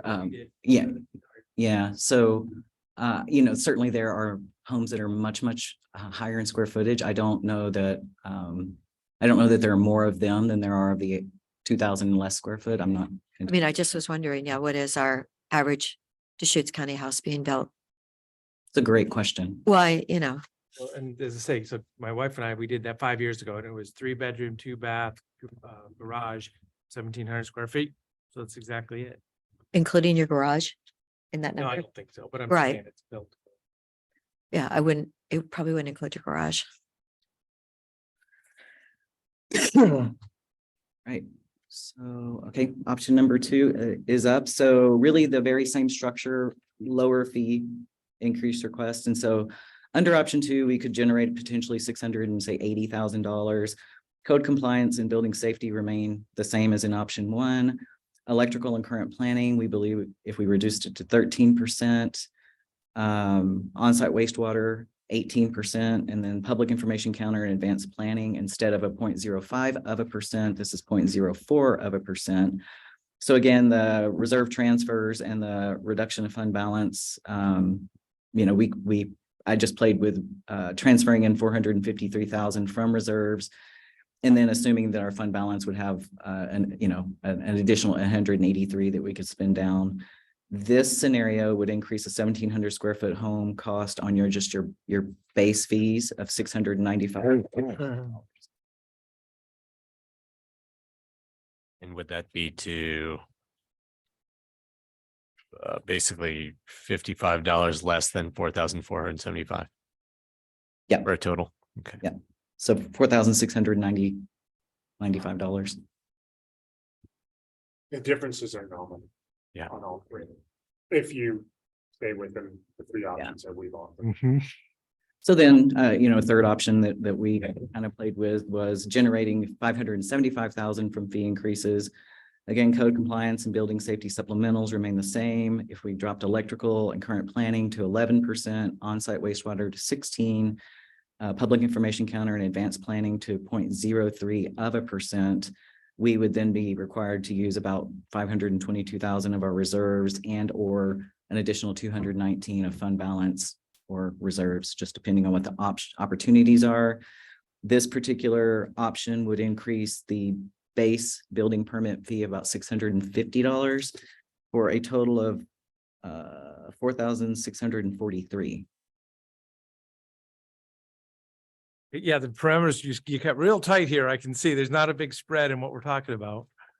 Well, I'm But I mean, the implications for our reserves and ending fund balances are quite significant. Nick's statement about deficits in the past being made up by volume, is a very true statement. We've been able to operate that way for several years. What we're seeing now is the effect of skipping prior year fee increases because we're now not staying level with current expenses. So I hesitate to, given what we're hearing, I hesitate to rely and budget large reserve transfers because I'm not sure what the future looks like. And I'm not sure that this is really a time to dip into reserves. Perhaps it is. Certainly at CDD, we're open to whatever guidance you give us. We'll work within those perimeters and, to the extent that we have to kind of revise some of our operations, that's part of doing business. And I would just offer, to the extent that the commission we're thinking about other opportunities, other options that lower fees in the event that we have revenue shortfalls, we need to manage the ending year funding balance and the reserves appropriately. So, we don't want to exhaust those, as we did in the Great Recession. And so that it presents itself as an increment. And if we see real declines, we will have to make the tough decisions about personnel. And this board is well aware of, we just talked about it, about the challenges that we have to train and let alone recruit for positions. So to the extent that the board is exploring those or interested in those, and we would, we're not offering an opinion on those other possibilities, just know it could come at significant service level reductions, and we can own that and communicate that to our constituents and our regular customers. But there's no sweet spot here. And that's why, to the chair's acknowledgement, yeah, you kept it tight in those three options. We did, because of our desire to manage, especially, building safety has a 20-month reserve. That's fantastic. The reserve that really affects the rest of the department is less than 5 months. And we need to, that's a precious reserve that we need to handle prudently in the event that our economy or the economy's the economic factors in Deschutes County fluctuate, well into 2024 and possibly into 2025. We don't know if that's going to happen, but it's a reserve that we want to manage appropriately to ensure that we can provide the services that our community and this board has come to expect. Another topic we often talk about during budget deliberations is CDD's past use of reserves, and then of course general fund to get through the Great Recession. And so just as a kind of a reminder, so CDD expended their reserves in fiscal year 08 and 09 to the tune of about 5 million, and then needed an additional just slightly more than 5 million over the next few years to continue operations. So that's just yeah. And then, as I say, that's about a dozen years ago when I got started. It was general fund supported investment in long range planning to make the books balance. And it was a great place to be, knowing that if the economy's slowing down, let's talk about long range planning and invest in that. So it was definitely a policy choice, but it was cash money out of the general fund. That's for sure. And what we, really coming out of the recession, 2013, 2014, and Nick recalls this, we were very prudent about how we were handling volume. And so we were cautious, and then, we were seeing incredible demands, and we realized, okay, Mhm. let's staff up. Oh, And yeah. we did that for incrementally for several years leading into the pandemic. And now we've kind of reached a ceiling, and now we need to be mindful of where these economic trends are headed, and ensure that our staffing is aligned with those, while still doing everything we can to manage the demands that our department will inevitably face regardless of economic volatility. People are still interested in rural Deschutes County and the cities of Lapine and Sisters, and want to do their due diligence. And we have a role to play there to ensure that customers are getting timely information. And having this discussion today is input to the budget process, the budget officer, the whole budget package. So, I mean, it's good that we're having it early and, understanding the dynamics of what's happening here. Are there any thoughts on making a decision here today? I just want to Sorry. point out, you've already reduced your FTE by 11%, getting rid of the 8. Okay, so that's gone down 11%, and yet your first budget option, number 1, that's to, if you back the 750 over your base costs, that's a 19% increase to not affect our contingency as fast as the other 2 options, is what you're saying. But these 4 positions, I just think, I can't imagine when the mortgage rates are going to go down. What is it? The Saudis are decreasing their volume, gas prices are going up, and, the world is still, we're really wondering what is really going to happen here with, the financial information I was looking at this morning. So if we're still in the high, 6-7% mortgages, that really has cut down a lot of people that are building. I'm just wondering, are we, it would be interesting, Sherry, if you could pull out the average square footage of a house built in Deschutes County. I'm really fascinated to know. It's nice to know Commissioner DeBones was 1,700, but what is that average? It was like talking to a realtor in Sisters a couple days ago. Those homes, the Woodlands, which are rather expensive, those homes are still selling for cash. But we're still seeing a significant drop in our numbers. So I just think we have to really watch those on a monthly basis. And if there are 4 positions we're really not sure that we need at this moment, we shouldn't be hiring those people. I just feel it's going to be a challenging, at least another year before we can get interest rates and inflation really under control, because if gas is already going back up, it was down to 60 and it's now back up to 80, crude oil, things are not going to get better for a while. I would acknowledge that what we typically, and we can provide the square footage of what we're seeing, we can run a query. I think in the rural Deschutes County, you don't see a lot of spec homes. I think you're going to see a lot of custom homes. Right. We have, as this board and the community is well aware, we offer a range of housing options from, rural housing and, that caters to a certain clientele in southern Deschutes County to, housing in our destination resorts, non-farm dwellings, things of that. So like those, we tend to approve more of those than any other county. And so just for your context, there's a tendency, I think, to think about housing demand and challenges in the cities, and there are a lot of them. The rural county is reacting, I think, especially in Deschutes County, the challenges that and density and infrastructure timing and whatnot creates a certain set of momentum, even though we're seeing volumes that are decreasing in rural Deschutes County. There's opportunities to have much larger homes in rural Deschutes County than you might otherwise establish over time in our cities. So just for context. Yeah, that's what I was thinking too, that they may be larger homes if people are really going to spend the money in the rural county. when we're doing inspections, permit electrical, structural, mechanical for the city of Lapine and Sisters, are these fees, are we setting those fees, or does the city have their own fee schedule, or do we? We retain those. Yeah, so we're setting the fees for those inspections, not the whole package maybe, but some of those services. They certainly don't, we don't retain a land use. Yep. Advanced planning fee. To the extent the cities want their own advanced planning fee, that's their Mhm, choice. mhm. We don't. So part of this is, for that. Yeah, so we remit advanced planning to both Sisters and. Well, as I say, as an input to the budget, I don't mind starting off with selecting option one. You've given us a very narrow path here, with the three options, not big difference. And yes, there's interesting percentages here, but that's an input to the budget for this year.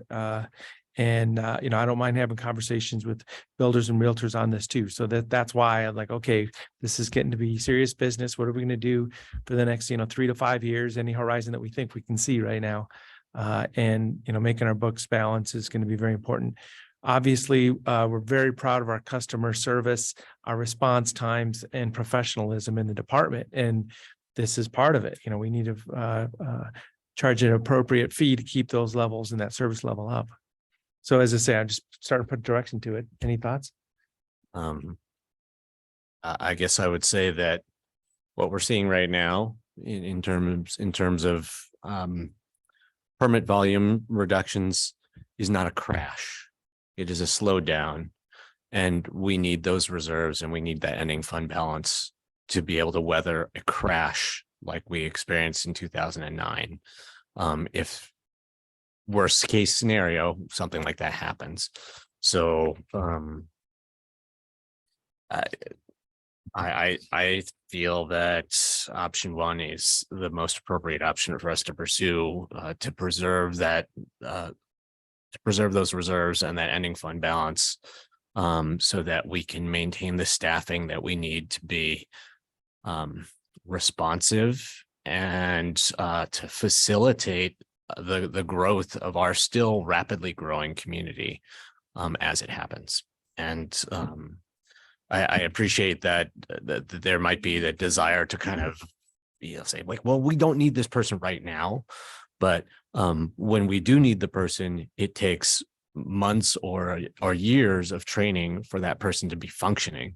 So we may not need that person right this second, but we will need that person. And we need to do what's necessary to have the staffing that we need for the future growth of our community. Commissioner Dare.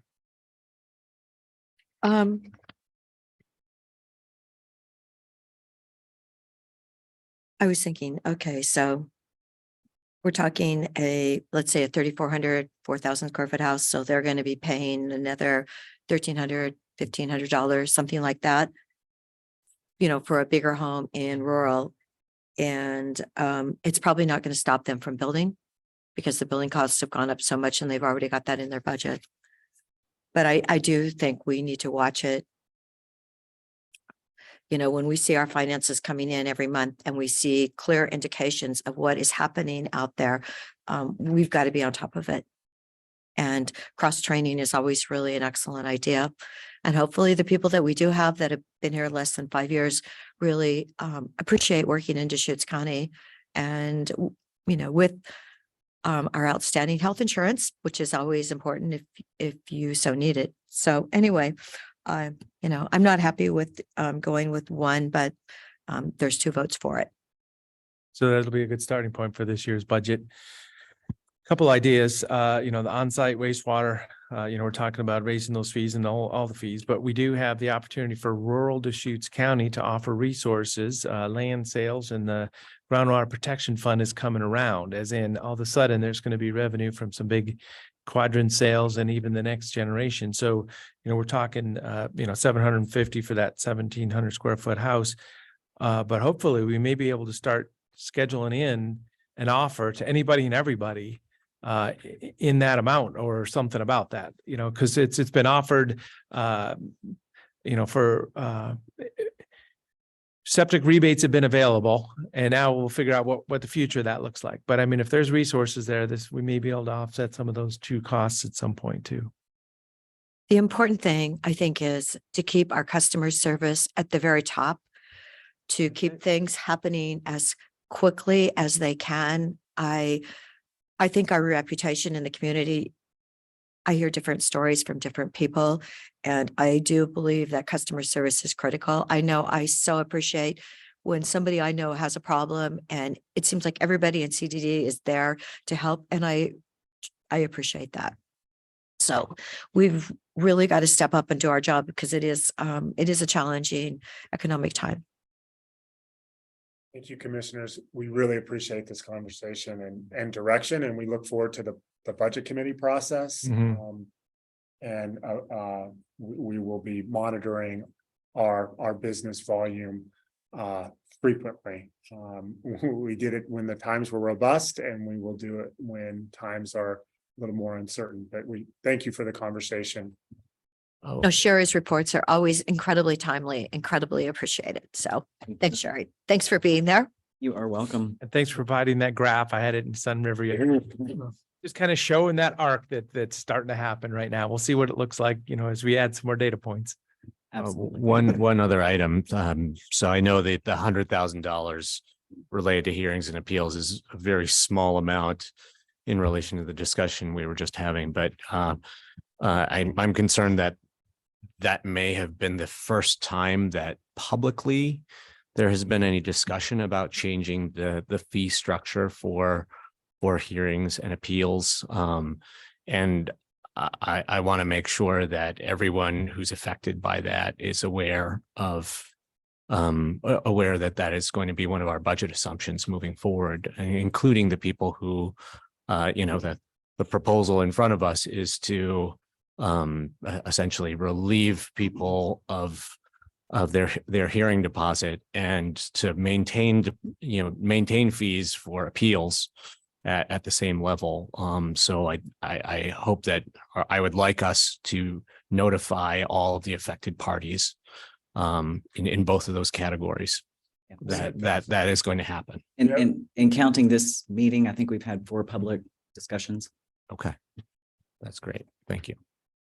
Great, thank you. Thank you. Thank you very much. Great discussion. Working our way through the schedule today. So item number 11, consideration to apply for a community development block grant. Housing rehabilitation. So for existing homes. Thank you for joining us. Hello, Stephanie and Andrew. Morning.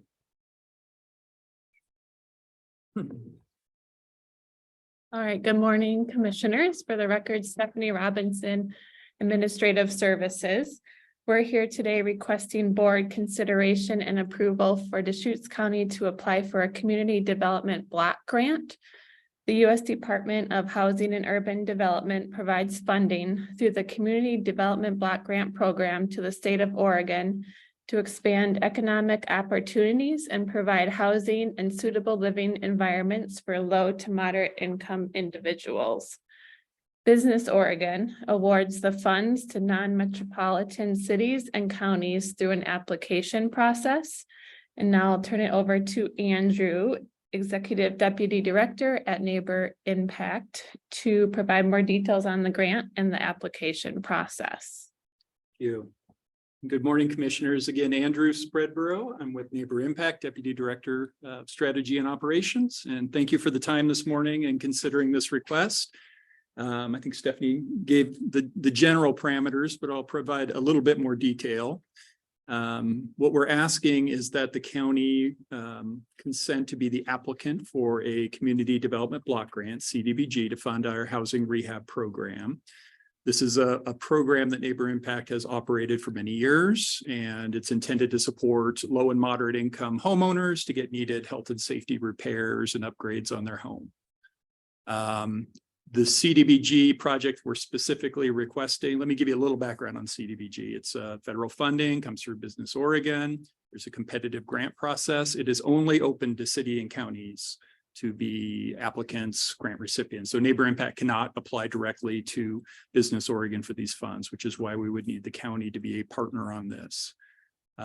Years ago, gosh, 10, 15 years ago, Neighbor Impact received a series of these grants and built up a lending program. And the way they work is when these grant funds come to Neighbor Impact, we lend them out, we follow all of the CDBG federal rules and regulations.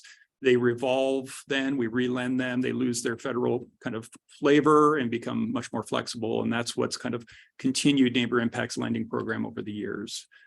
We just jumped back into the CDBG world a few years ago. We just closed out a grant through the city of Prineville, a regional CDBG housing rehab grant. So the city of Prineville just completed one. And our intent is to rotate among cities and counties in terms of serving as the applicant for the grant. And so our request again is to come to the county to fund, to kind of partner on the next round.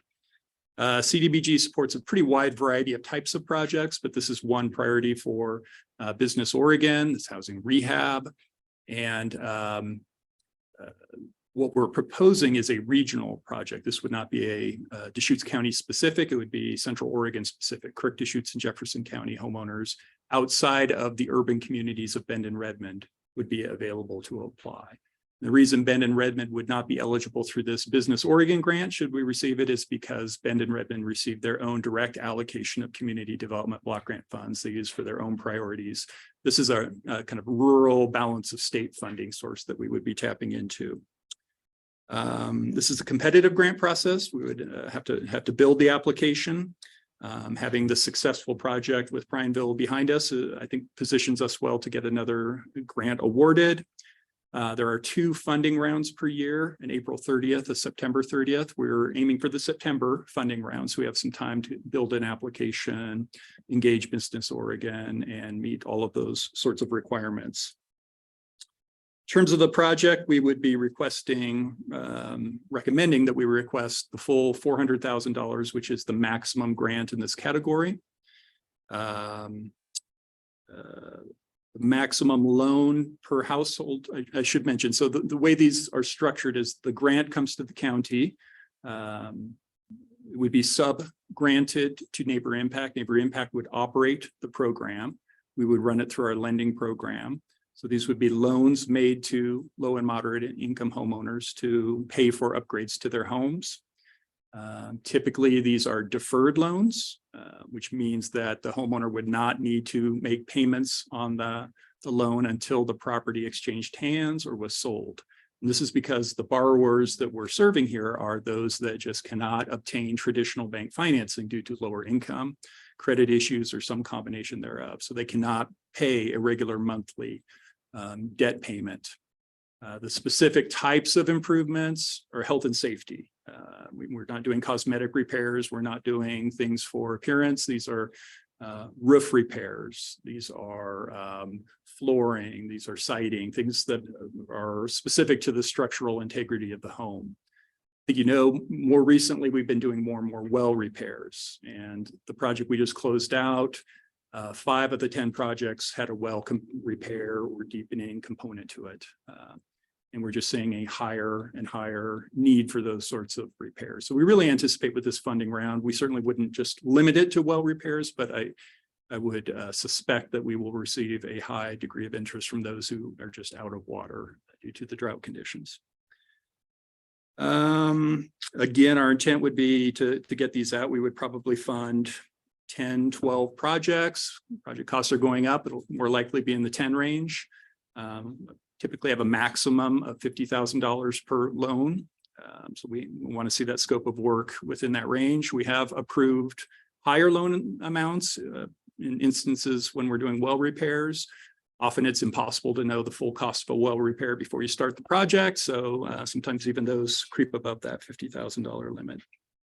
Again, as those funds are repaid over time, then we relend those, they lose their federal kind of conditions on them, and they serve the community in perpetuity. In terms of a recently completed project with the city of Prineville, I mentioned we completed 10 projects with the grant funds. 6 of those were Deschutes County residents, 3 were Kirk County and 1 Jefferson County. Again, half were well related, the others were structural or roof repairs, foundations, things of that nature. And I guess lastly, I just want to talk a little bit about the roles and responsibilities a little more clearly, so you would know what the county would be signing up for. I mentioned the program itself will be operated by Neighbor Impact's lending team. We have a lending program. You've met John, he's come and presented to you in the past. He and his team would operate the program. They would handle the outreach. They would manage an inspection process, go out and meet with the homeowners who are interested in applying. They would manage the application process, obtain approval of loans, kind of manage the project throughout, ensure that the projects are completed as planned, monitor contractors, things of that nature.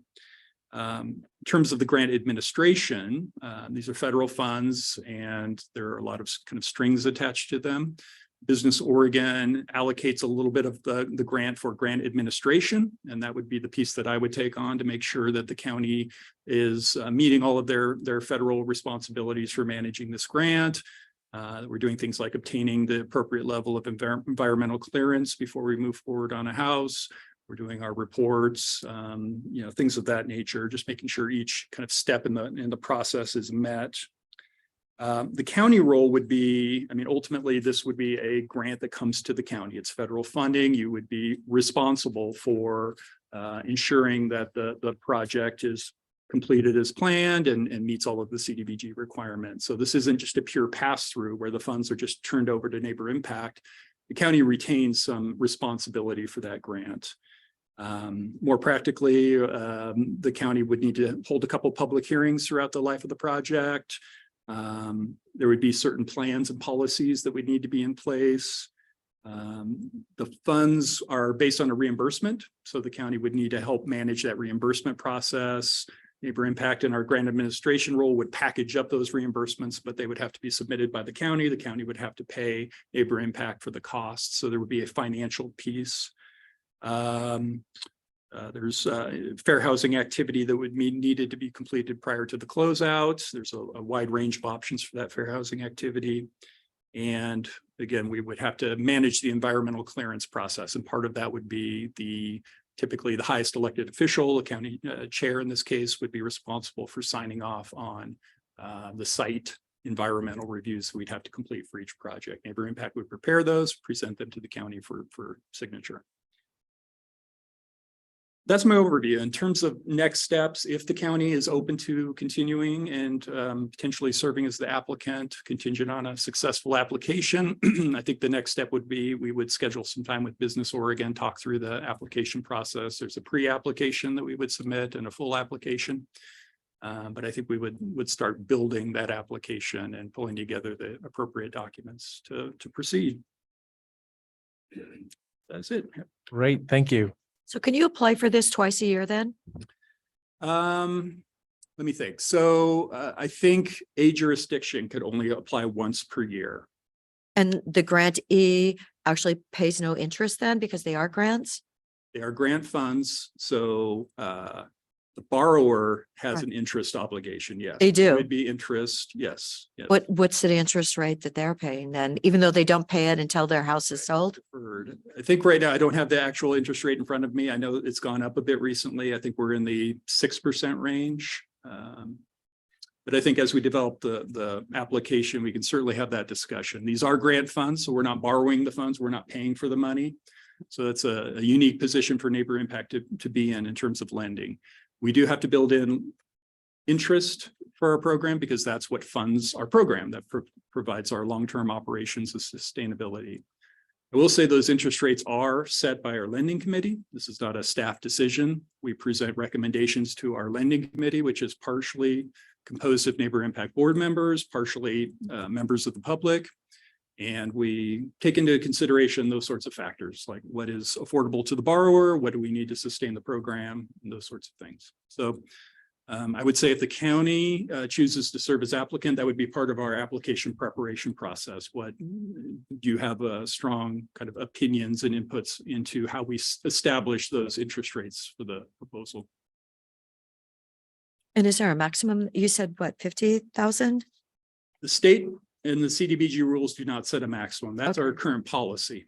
Okay, but we're only actually going after 400,000 then. Correct. That's the maximum we can apply for. Right, yes. Okay. Question?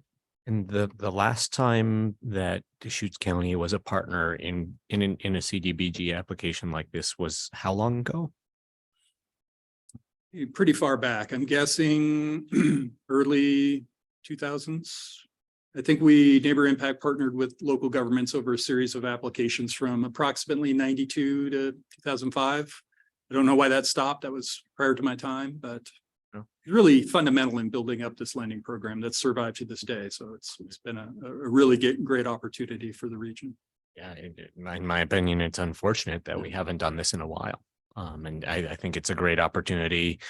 At the high level, there is so much interest in building affordable housing right now, and this is an opportunity to maintain affordable housing.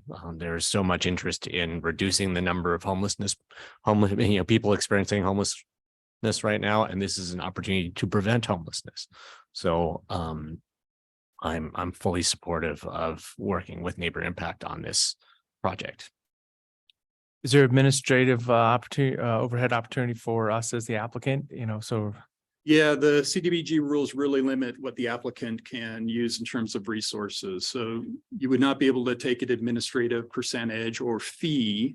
There's probably a couple other exceptions, but one area that CDBG does allow to build in budget is around legal. So if you have legal cost review agreements, those sorts of things, we typically build that into the grant. But for staff, your own staff, unfortunately, we can't. Well, it's just good to acknowledge up front. I mean, this is and we are staffed for something like this, but yeah, it's going to be a cost of doing business internally to Deschutes County. Yes.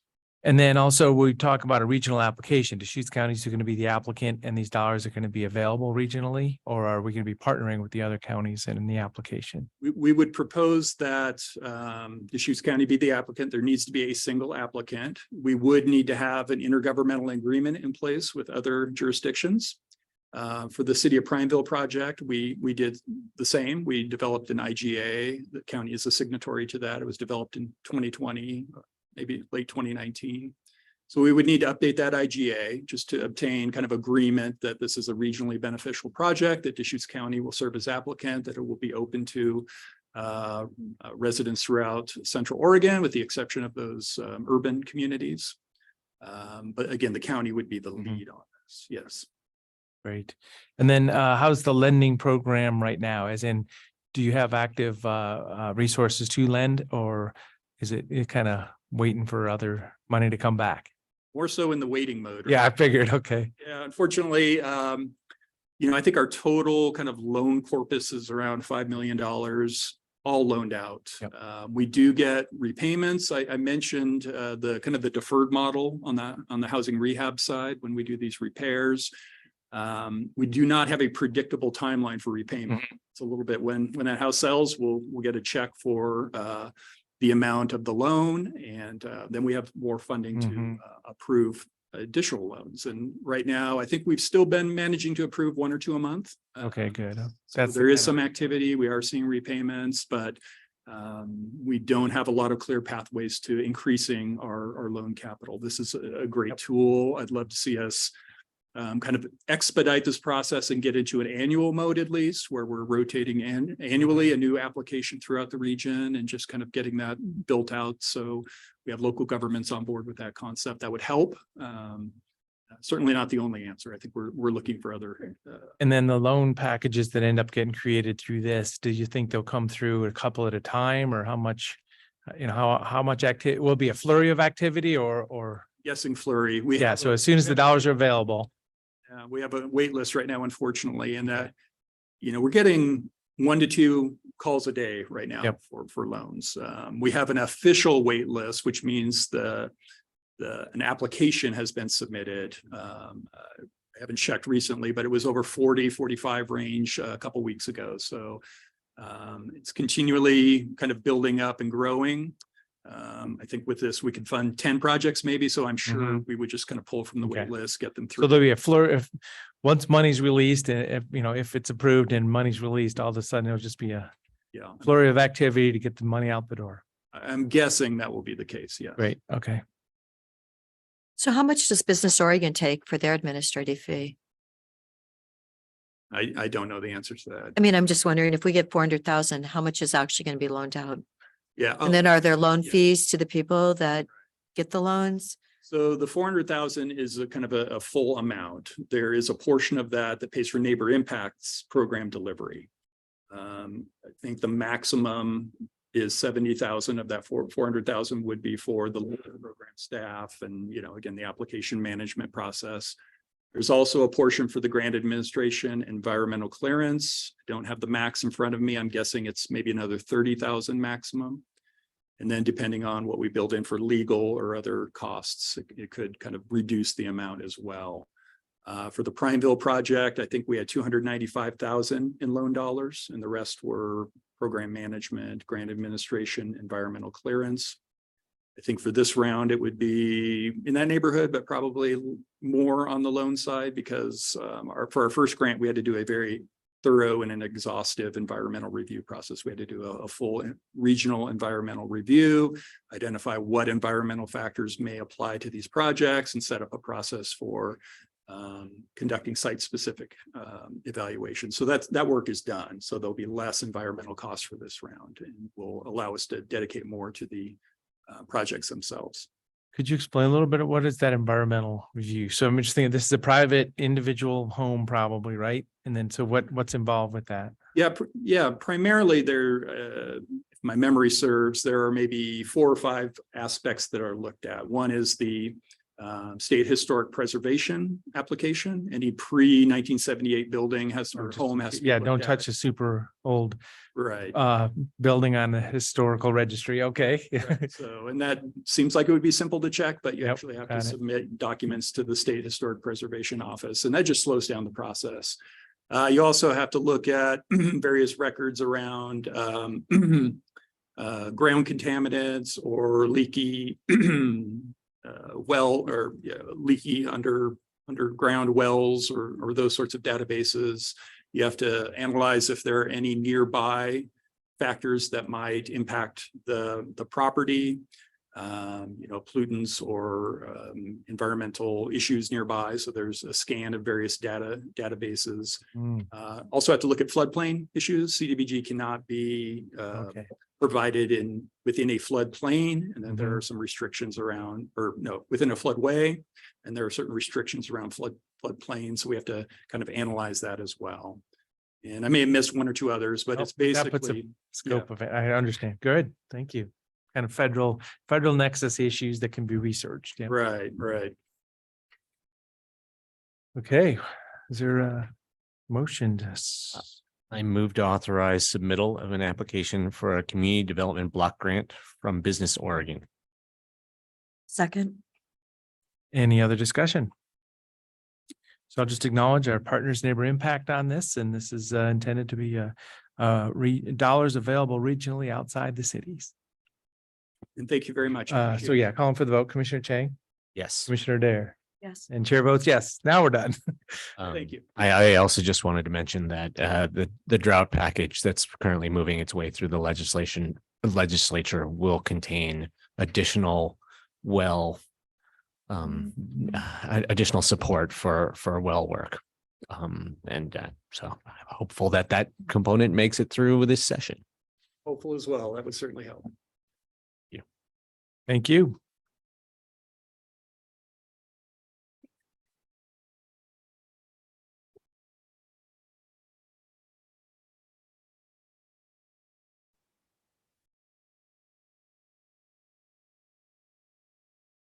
Hello, Eric.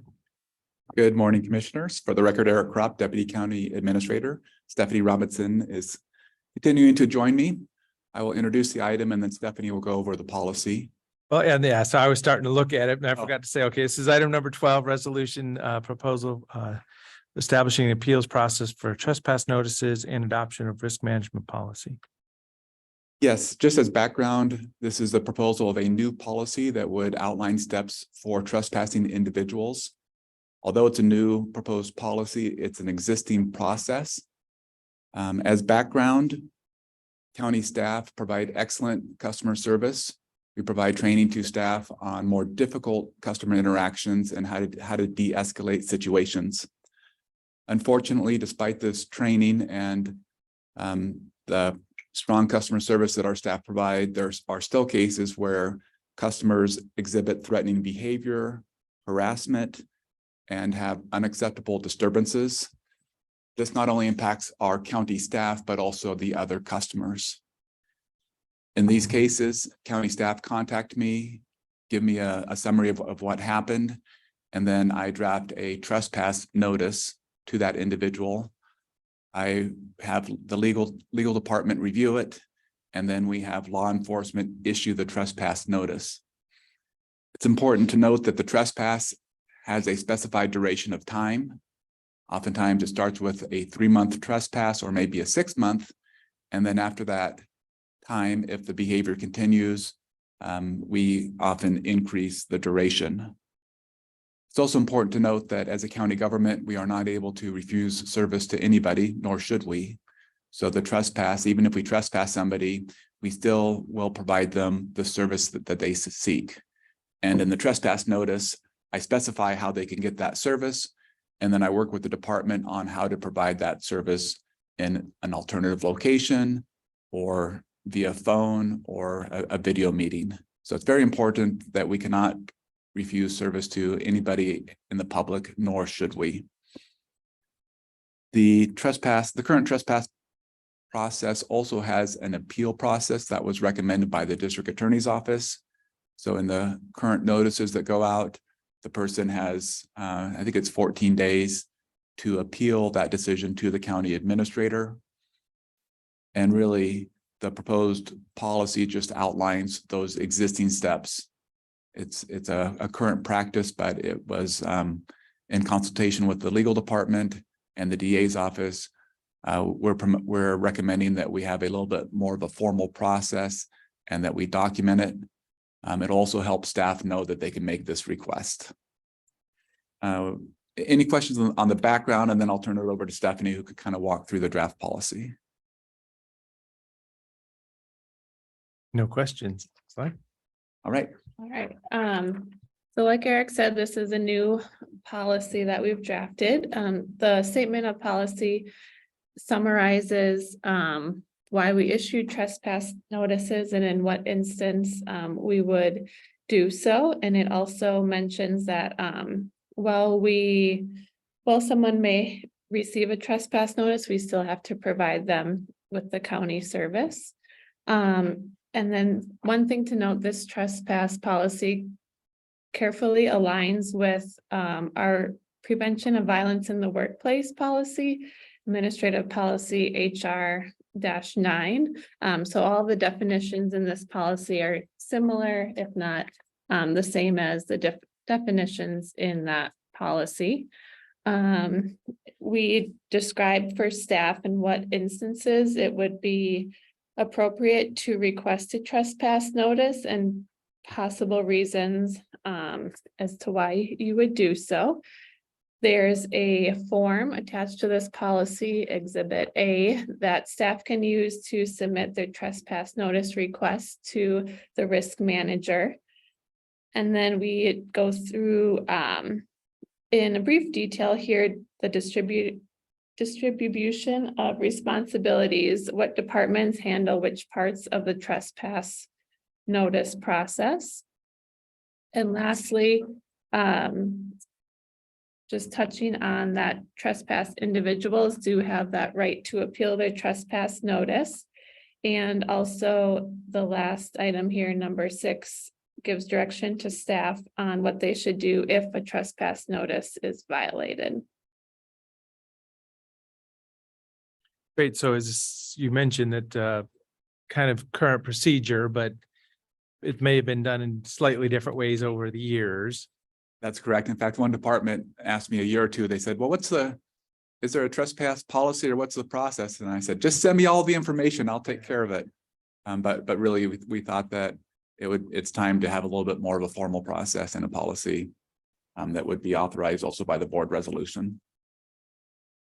So this is a new policy. We haven't had it in our books before. Correct. And approval of a resolution it's just a one action item today to Well, make. there are two parts. We're requesting two items from the board. One is approval of resolution 2023-001. And then the second would be authorized county administrator signature of the new policy, which is RM5. Okay, yeah, so signature of the policy. The bottom line is administrator's signature. Okay. Yes.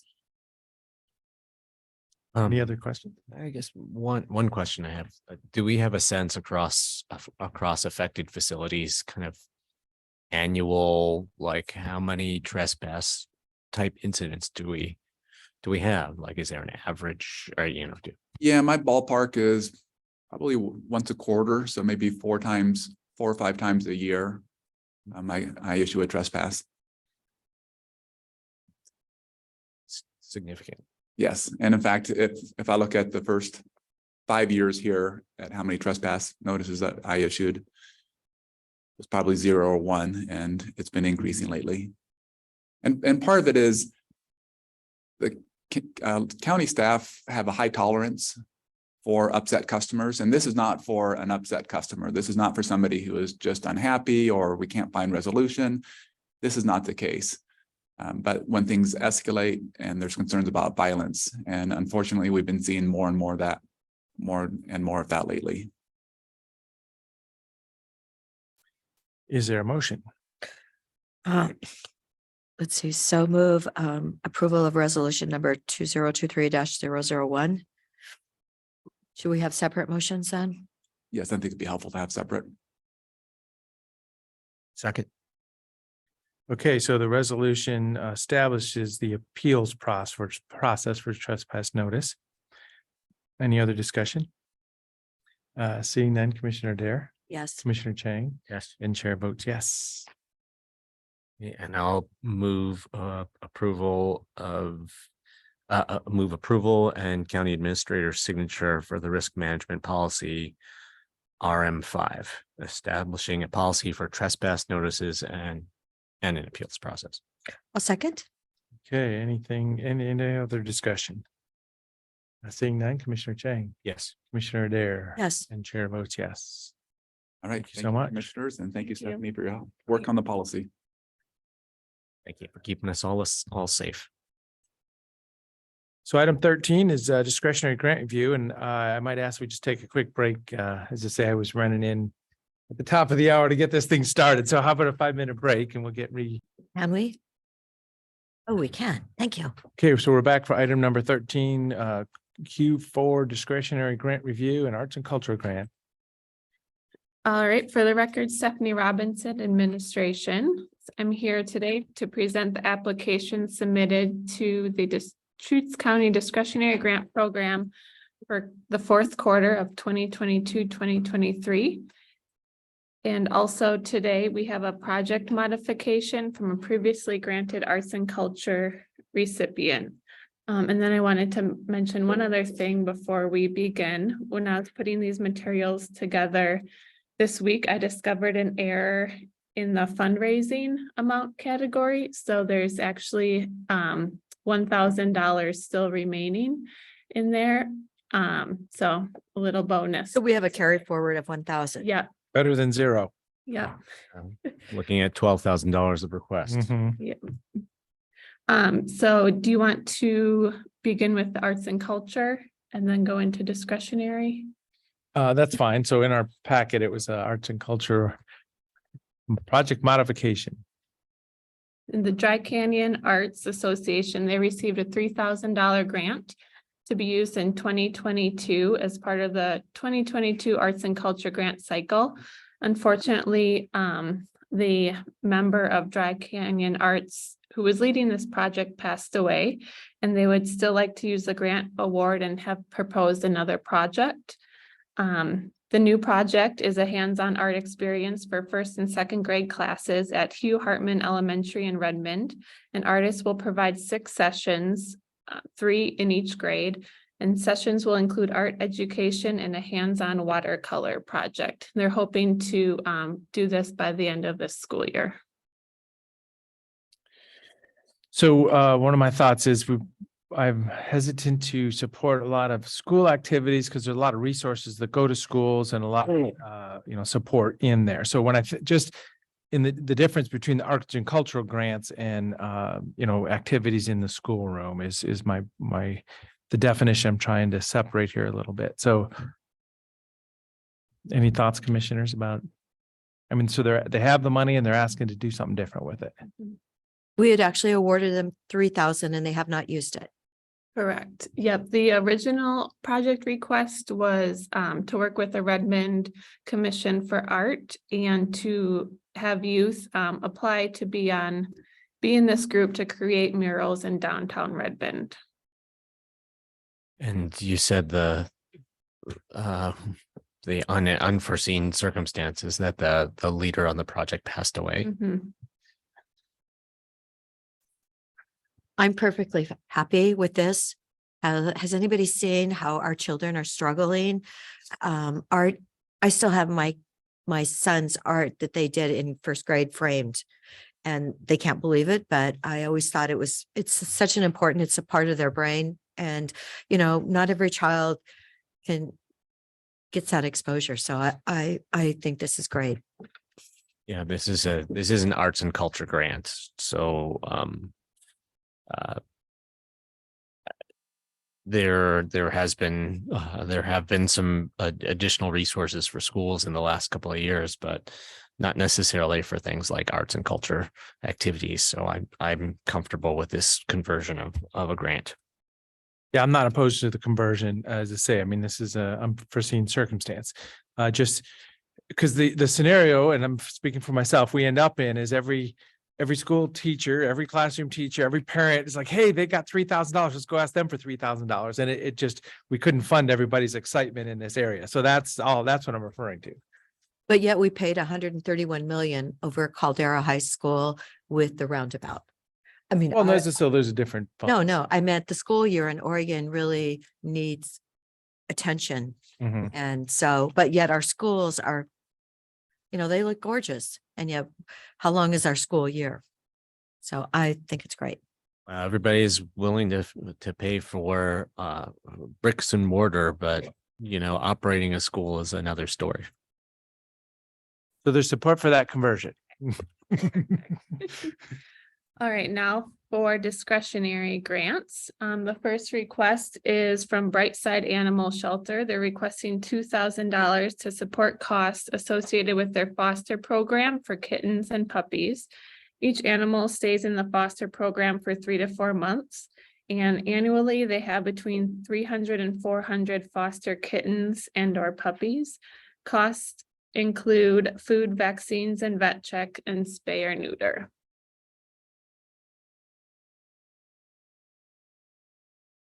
$250 for me. And I'll do 750.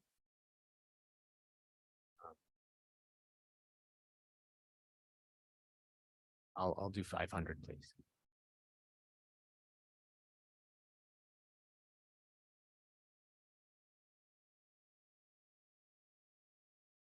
All right, the next request is from Central Oregon Center for the Arts.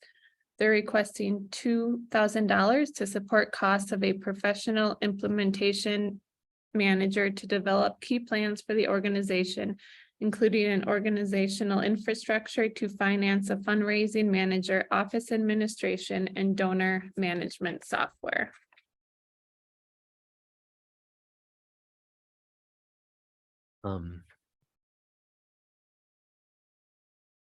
So I read through the application. This is a project that has been in the works for quite a while, kind of the envisioning and planning and seeking support for the development of this Center for the Arts. Did they, beyond what was in the application, did they provide any more background on how much progress has been made in moving this vision forward? It's been a couple of years. I guess I'm just kind of concerned that it's just kind of circling in place as opposed to moving forward. I don't have much more information than what was in their application. They've only raised 5,000 and their budget says 100,000 for this year. As of the end of February. I got a call from Corey Misley, previous city manager and sisters working at PSU on some Oregon Solutions. Oregon Yeah. something, yeah. And this was one of his topics, though, is what I found. So, I mean, there's people talking about it around the state, but yeah, it's kind of priming the pump and because they're thinking big, obviously. Is it this Central Oregon Center for the Arts project, or is it another idea for a performing arts center?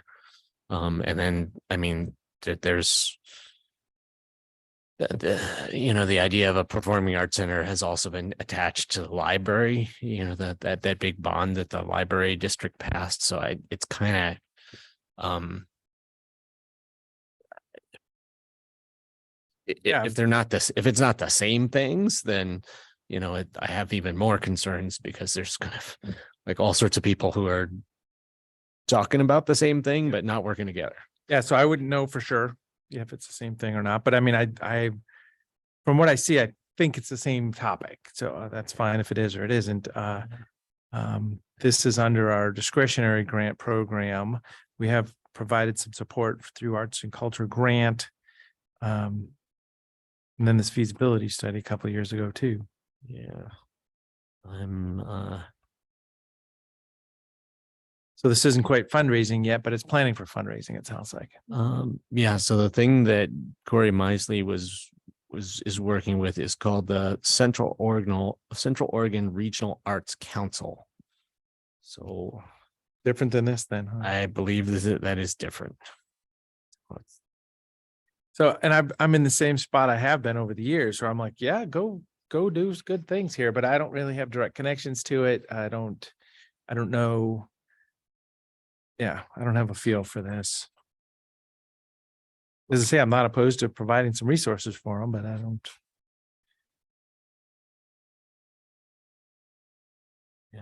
Yeah. I believe that like good ideas, visionary ideas, things that we need for our community, it's appropriate to provide seed funding for, but I'm just not sure whether this is I'm not sure if this is a concept that's got legs.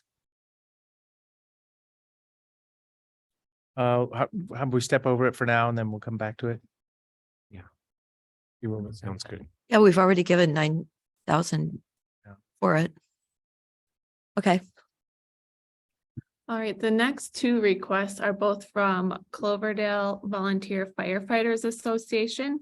The first request is to fund a replacement AED for their Type 3 wildland interface engine.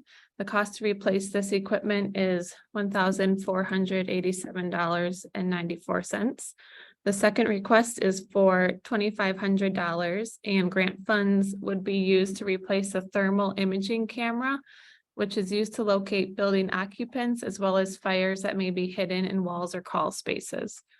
The Cloverdale Rural Fire Protection District is staffed by a paid chief and 3 captains. The remainder of the officers and firefighters are unpaid volunteers who donate thousands of hours of their time to drills and emergency responses. One of my questions about this and the next one from the Cloverdale Volunteer Fire is I know that Nathan Garibay, our emergency coordinator, works with fire districts on an annual basis to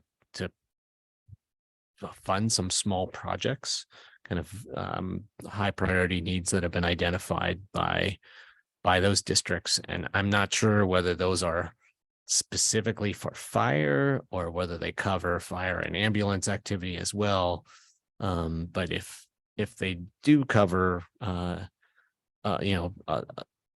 broader scope of emergency services, then I kind of want to see these proposals vetted through that process first, and see if he could secure state support for them before we used discretionary grant dollars. So I'm supportive of moving forward with the AED, and, I was thinking $500, but maybe more if somebody wants to split it with me, or we want to do something and then stand by on the other one. That's what I was thinking.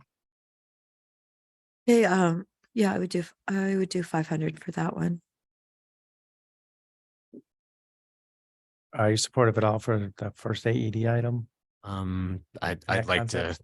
to, I'd like to hear from Nathan where this fits before we entertain discretionary grant applications like this. So you can put me down for the $1,000 and we'll get that first item covered. And then, as I say, I'm generally supportive of what you're saying also. They've got a nonprofit number, Stephanie, but they don't have it attached on their letter. Let me see. I believe I looked them up on the federal website to make sure they were nonprofit, and they are. Okay.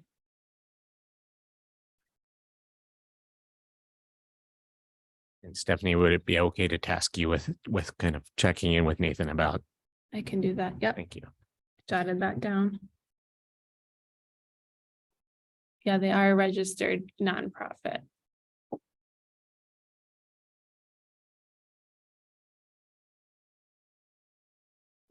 Okay, the next application is from the Education Foundation for Ben Lapine Schools.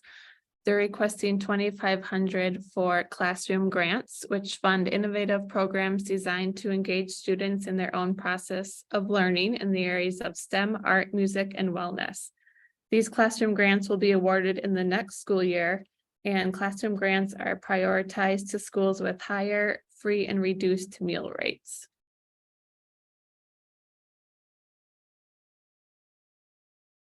So yeah, I'm not supportive from discretionary grant for myself. As I say, we've done some support in the past, and it's been the arts and arts education grant. Please put me down for a 750.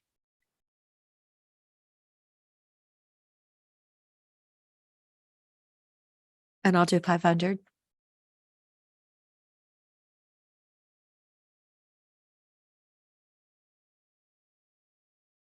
Okay. The next request is from Elk Ridge Chiropractic. They're requesting 2,000 to support their Complete Care for All program, which provides medically necessary non-covered therapies free of charge to individuals insured by Oregon Medicaid. Grant funds will be used to cover the cost of supplies, equipment, maintenance, and provider time. Is this a nonprofit the way they provided the information here?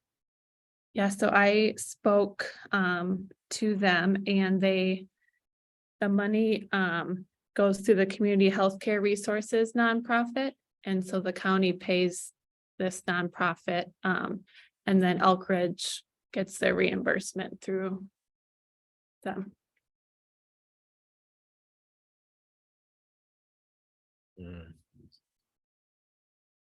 This one, I would love to know a little bit more about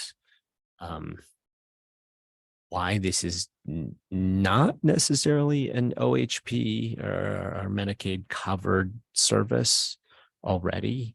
Whether it's these are whether these are effective treatments and therapies that the federal government is just slow to recognize, or whether they have a thing, a legitimate reason not to support these services.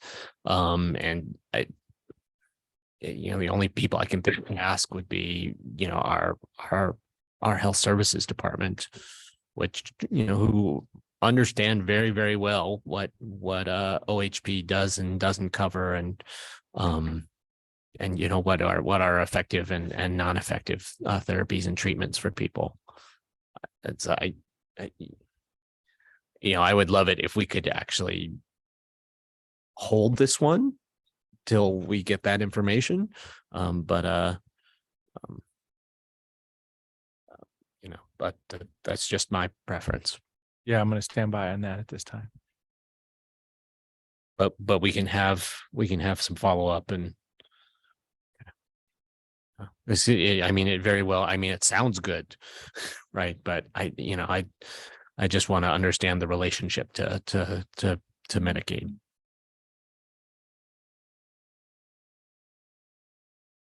Yeah, go on. Okay, there we go. Going. All right, the next request is from Embers Wildflower Animal Sanctuary and Bunny Rescue. They're requesting $1,710 to support the RHDV2 vaccine for rabbits. They currently have 91 bunnies in their care, and this vaccine is administered annually each May. Funds will be used to ensure all bunnies get their booster vaccines this spring.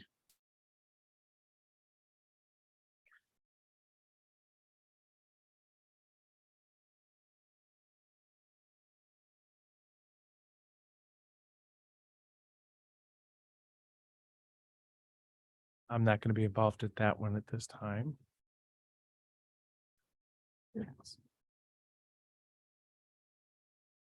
Be to support this organization during the spay and neuter grant process. Yes, they do apply for that, don't they? And that's coming up in a couple months. Shortly? Yeah. Okay, good.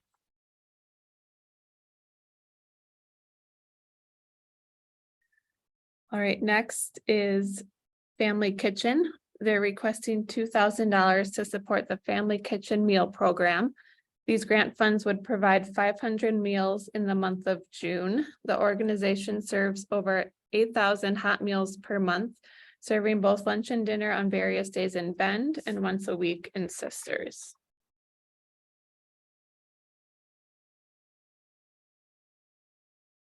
So my thought here is I'd like to, work with our coordinated homeless office and figure out what good investments might be. So I do have, willingness or intention to support something, but I'm not at this time for this ask. I'll do 500. I'll do 1,000.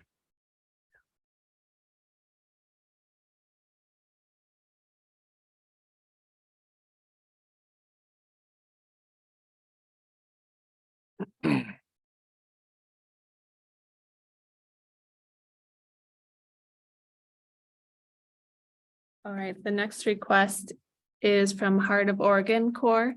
They're requesting $6,100 to support this summer's Central Oregon Youth Conservation Corps program. This program supports 75 local youth ages 16 to 18 who engage in environmental conservation work across Central Oregon.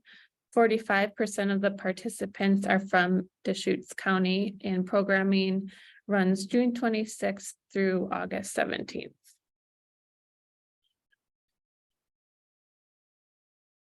I'll be a supporter of this. Maybe at put me down for 2,000 and we'll go from there. But and this is kind of even more enthusiastic support, knowing that they're possibly turn the corner and moving forward on really building up some crews for other fuel reduction efforts in partnership with the dollars coming down from the state. Yeah.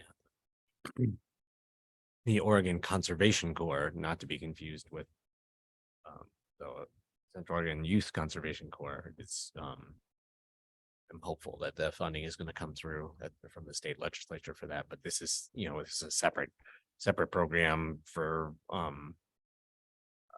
trails and tree planting and stuff like that on public lands. I'd please put me down for 1,000. I just know the Heart of Oregon Corps will be probably involved with all these programs, so that the same kids or a pool of kids, I guess is what I'm thinking. Yep. Stephanie can put me down for 500. Okay. Can I also just flag when you're communicating with them, they may already be aware of this, but the Secure Rural Schools Title II RAC grant program is coming back. And that would be, I think, a very good place for them to look for dollars for this kind of a project Okay. for next year.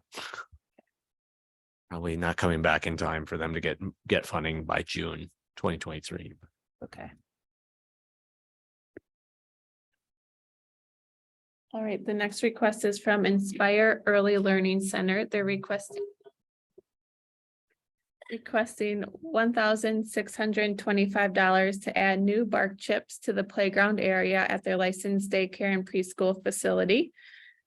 This learning center serves a total of 84 children ages 6 weeks to kindergarten. The bark chips will provide coverage and protection for about 2 years of children playing in the outdoor area. And you confirmed that they're a 501c3? They are. Mhm. Yeah, because all we've got in our booklet is this business registry, which is good, but Yep, under entity type there, the DNP is designated nonprofit. okay.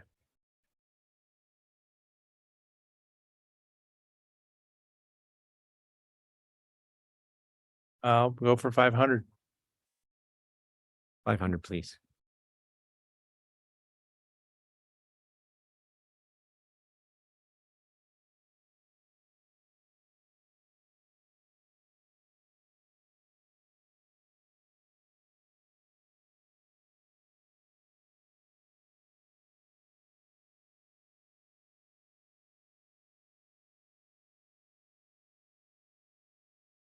All right, our next request is from J Bar J Youth Services. They're requesting $2,000 to support the purchase of car seats for infants, babies, and young children. Grandma's House, part of J Bar J, receives multiple requests per month for car seats. You may have seen in their application, they also requested $2,500, but I confirmed with them it's $2,000. Right. Yeah. That was interesting.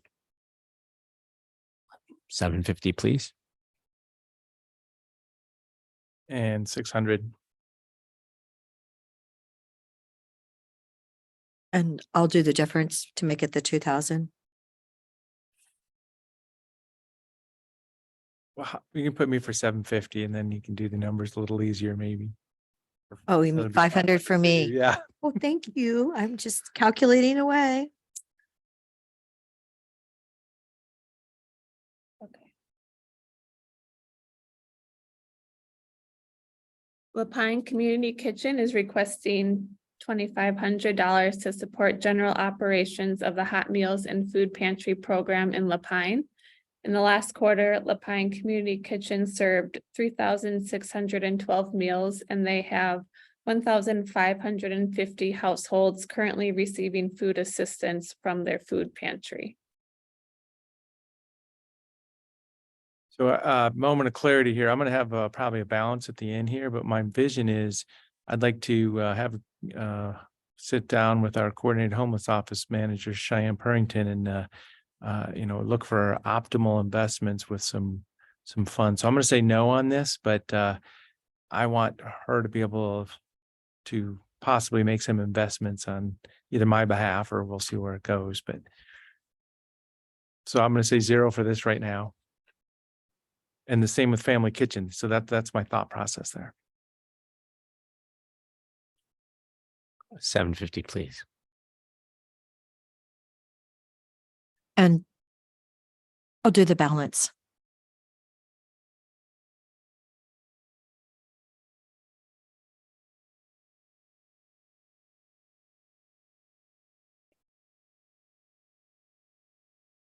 Thanks. All right, Ronald McDonald House is requesting $2,000 to support emergency medical lodging and respite The program provides lodging and supportive services to families of hospitalized children. A majority of the families Ronald McDonald House serves are from Deschutes County. I was reading fast, but I was a little confused about whether these would be resources that would be used to support Deschutes County families when they go to Portland hospitals, or whether they would be used to support services at the Bend location. Yeah, good question. But I mean, I think of it as, I mean, it's valuable either way, but it definitely affects the way I think about it. It says Oregon and Southwest Washington on their probably don't have to- letterhead. well, you can clarify if you want them to stay here or not. Or for Deschutes County residents or not. Mhm. Because Ronald McDonald House probably responds real quick to people come from anywhere over from Eastern Oregon too. Mhm. Well, I mean, I think our community invests a lot in the location here, which serves people from all over Eastern Oregon. So there's a little bit of me that believes that if there are Deschutes County families going to Portland, that the Portland community is probably, providing a lot of support for those facilities. Yeah. And I'm supportive of, 750 to help get it going here. And remember, so that was our first ARPA allocation of that $100,000, and I think she came to the conclusion. Lauren came to the conclusion. Well, should I have asked for more? And she's always thought that since. So, just kind of a funny moment. So I'll do 500.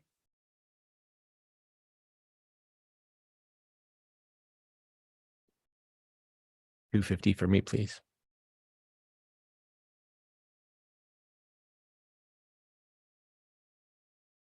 All right, the next request is from Sun River Police Foundation.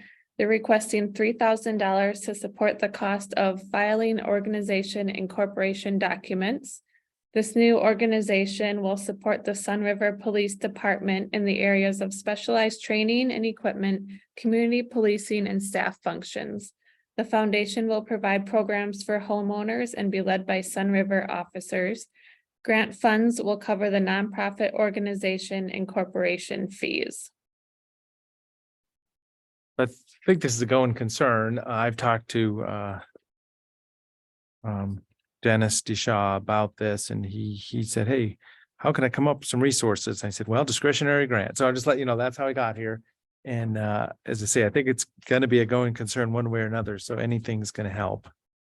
So I can do my balance, 668. I guess I just wanted to say that I think this is a good project, but I don't believe it needs this much money. I've participated in the incorporation of a number of nonprofits, and it's nice to have an attorney involved, but I don't think that it's required.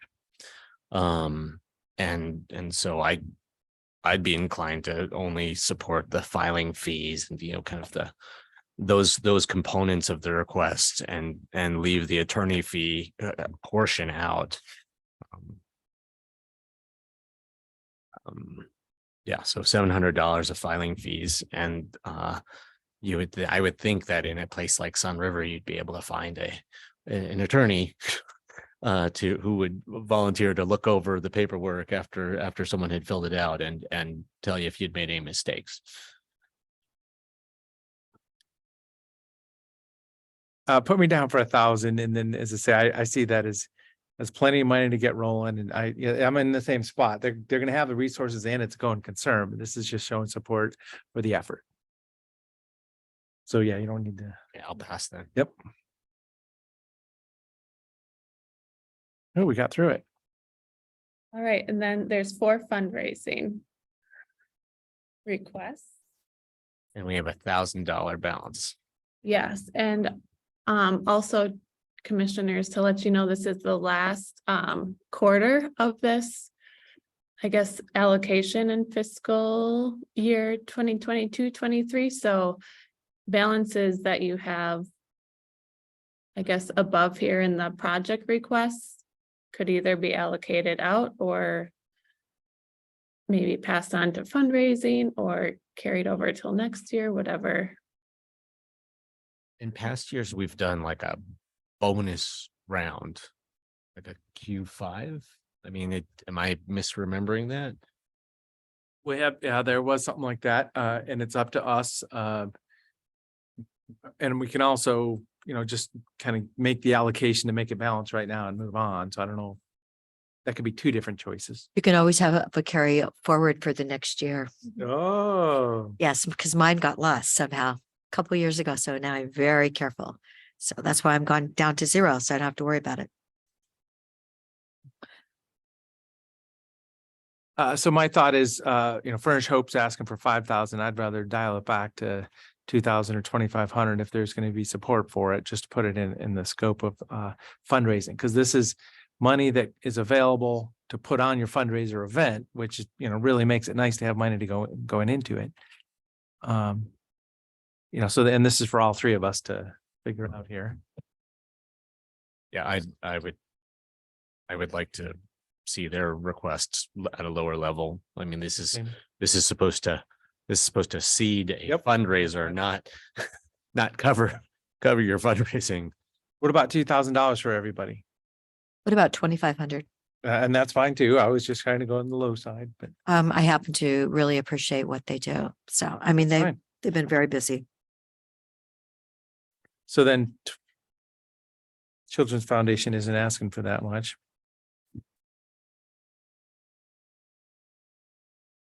Yeah, I'd like equity with the Deschutes Children's Foundation that has not asked us for money for quite a long time. So then maybe that's our common ground, $2,500 for all of them. That would make it fair. There we go. Okay, making an allocation of fair. unallocated. So we need to, pull up more, 9,000? And I can bring that as a budget adjustment. And what is our reserve right now? And Projected unallocated at the end of 2023 is 989,000. would cover $9,000. Yeah. 989,000 less 9,000? Yes. Thank you. And what's the balance on the spreadsheet for myself there? 3,150. So as I say, I moment of clarity, I want to have a conversation with Cheyenne. And we may bring that back here for, so the other commissioners understand what we might do here, but we'll see what kind of investments may be valuable out there. Would anyone like to change anything? Oh yeah, what was that? What was about the second one? Oh, there was that. Oregon, the arts. I don't, because I'm out of funding. I mean, is this another one we could have follow up on? Have them come tell us like, hey, well, we've done that. It may look like we're stalled out, but this is why you have reason to believe that our project is moving forward. We did that a couple of years ago. We said, come on in, tell us all about it. And, so we got to a couple investments. I mean, we've been in that same spot. So it is just kind of chicken and the egg, getting the organization. Yeah, these guys. Okay. But we can have them come. We can ask them how they relate to that regional center that people are talking about. And okay. All right, thank you. Thank you. Thanks, Stephanie. Well, let's see, get back to an agenda. So we have a executive session scheduled. Yes. So other items before that, anything else? Oh yeah, I got a couple things, man. Yes, last night I thought I was organized and today it's been a hard start. Go ahead, Nick.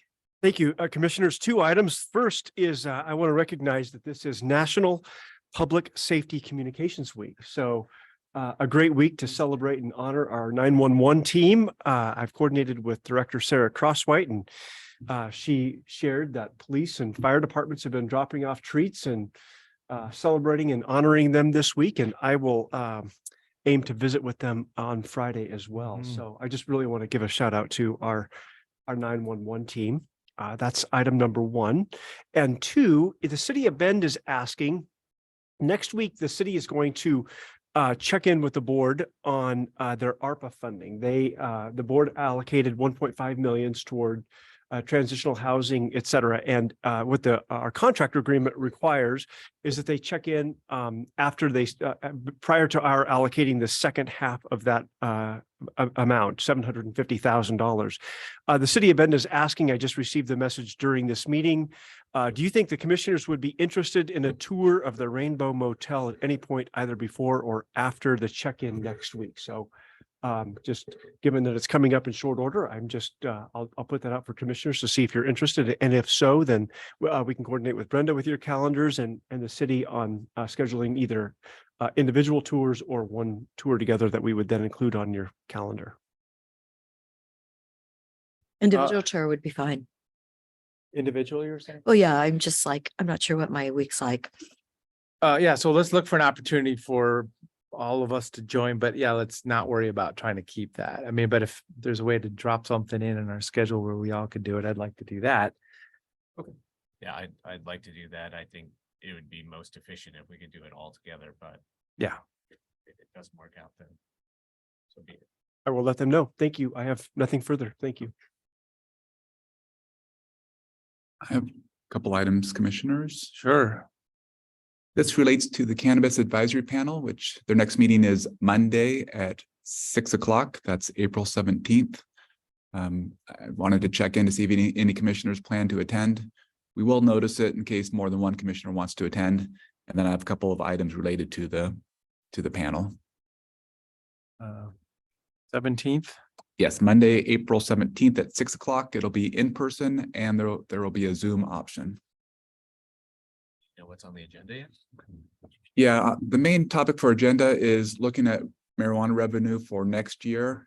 And the panel will be deliberating or discussing proposals from departments and will be hopefully coming to, they'll deliberate and make a recommendation to the budget committee and the board on how to spend next year's marijuana revenue.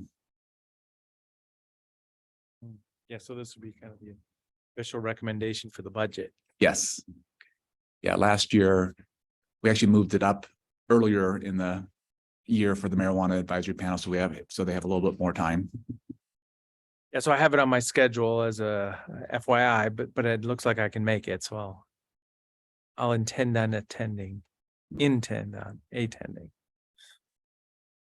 Just in the last one, there was quite a lot of discussion about how the revenue might be allocated. So I kind of feel like I'm up to speed with the panel.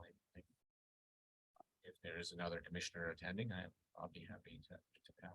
Okay, and again, more than one commissioner can attend because we will notice it accordingly. Or I think I've done Zoom on quite a couple of them. So, yeah. Commissioner Dare, do you plan on attending? Perhaps on Zoom. Yeah. Okay, I'll just put you as a maybe. The other thing is I wanted to talk about the Cannabis Advisory Panel. We have one member who has not been attending. They attended the first meeting. They hold the seat of a marijuana retail license holder. The person attended the first meeting and then they've missed the next 4. So they've only attended one meeting for the duration. The charter says that the panel members will strive for full attendance at every meeting. Staff reached out, called the person, left messages, emailed the person, and also sent a letter in the snail mail and have not heard back. So we recommend removing the person for lack of attendance. And then in terms of replacing the person, I wanted to talk to the board about what process you would like to see. It's a very niche position because they have to have a marijuana retail license. So there's a couple of options for the board. One is to do the broad press release and we ask for people that meet the criteria or criterion. Another approach could be, we could ask the marijuana or the cannabis advisory panel members to reach out to people they know who are interested. Another approach could be, we could check with OLCC to find out who holds retail licenses in the county and do, a direct mailing there. Second decision for the board is what process you would like. I would recommend that we have a couple members from the cannabis advisory panel be on the interview panel. We could have the chair, Liz, and perhaps somebody else on the panel who represents the marijuana industry. And then it could be one commissioner and staff, or if all three commissioners want to participate, we could arrange for that as well. So a couple of decisions there. Wouldn't it be simplest to get the list from the state and just send them, we're not talking about that many people. Are we? Yeah, I don't think it'll be a hard process to get that list. And we'll also ask the panel members to reach out to who they know as well. Registered retailers and yeah. I mean, if I remember correctly, there are only 2 retail licenses in the unincorporated community. And I think we went to them first last time, so maybe if that is the case, maybe check with the other one first, because I mean, there's a whole lot of retail licenses in the city of Bend, for example. But this is a body that is providing us advice, hopefully with a focus on the unincorporated county. So yeah, no, we'd be happy to reach out to the other holder of the license. And then if they decline, we could look at all retail license holders in the county, which would include City of Bend. Is the board comfortable with that? All right. I mean, there's a number in Lapine as well. Yep, that's what I was saying. There's a couple of them there. Then in terms of the process once we get applicants, how would the board like to proceed, or what involvement would the board like?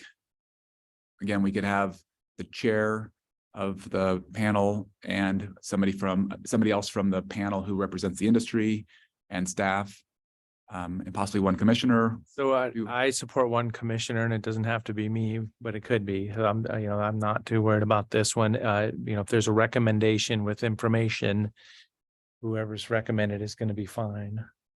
Yeah, it doesn't sound like there's that many people that are even Would eligible. you want to be on a interview committee? I could be, but yeah, So I what, think, one person. are you in that same spot?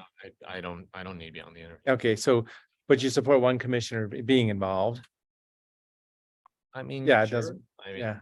But I was also going to say that I think it would be good to open it up more to the current members of the panel. You say one from the industry, the chair, and then if there are other members of the panel who are interested in participating in that, then I would encourage us to welcome that. If there's two other panel members who want to be part of that interview group, then great. So I support having one of us on there, the chair, and then, yeah, if somebody else wants to be involved, more the merrier, right? There's no reason to. Okay. So just one interview panel and whoever wants to be Yeah. involved.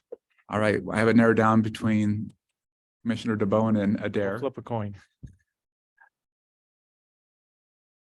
Want me to flip a coin? Mhm. Or pick a- No, just look for schedule opportunities. Okay, Well, I mean, if there really are only 2 in the rural and we're asking the other one.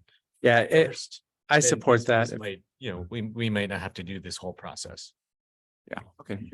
And we can do it based on what works for either of your schedules. You ready to flip a coin, huh? It's like, well, let's get this over with right now. Good number, yes. Okay, I'll coordinate with both of you and figure it out. Thank you. We didn't do interviews the first go around. I mean, it was written applications. Yeah, I know CDD kind of went through it, but I'm not sure I don't recall their process. That was kind of defining the whole thing as, the charter and it's kind of had to get the whole thing going. I don't remember interviewing people for this panel. Yeah. All right, thank you for that. So any updates?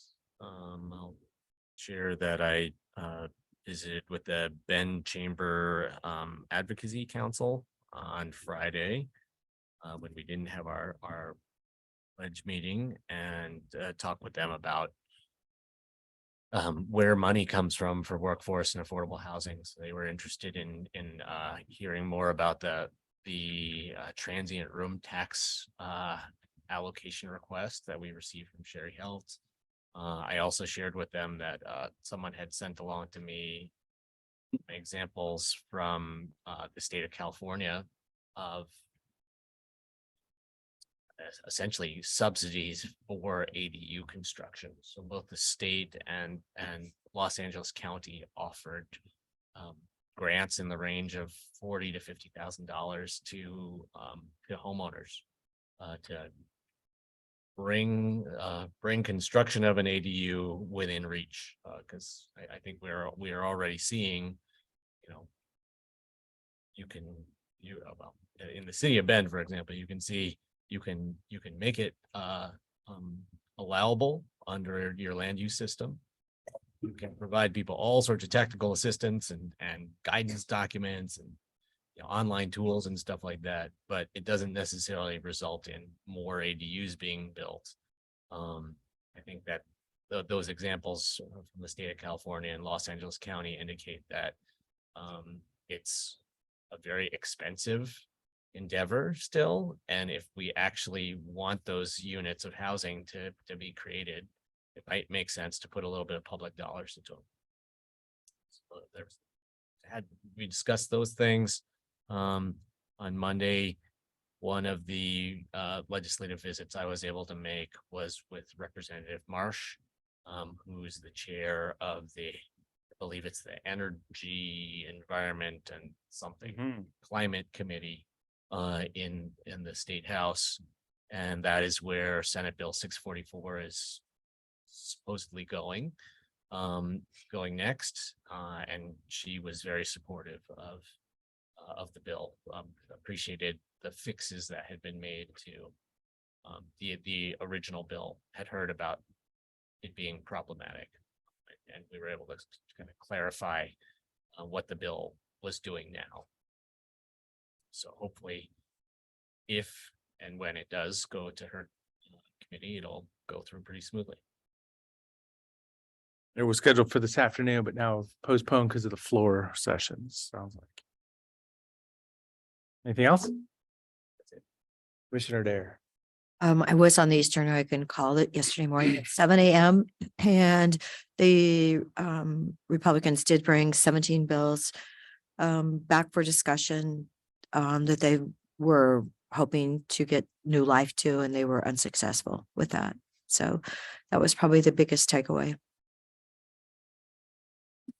And then listening yesterday regarding the incredible bus driver shortage we have in Central Oregon. There's only one ODOT certified bus driver inspector, and he's retiring this year. So ODOT definitely needs to hire someone else. Yeah, they're really short on bus drivers. So they're trying to, to get that CDL licensing. It's really it's a serious issue. But I know, yeah. COIC is buying transit vans or whatever. We don't need a CDL, No. some of them. No, but I mean, I was talking to Andrea and Tammy both yesterday, and they were saying, no, they can't.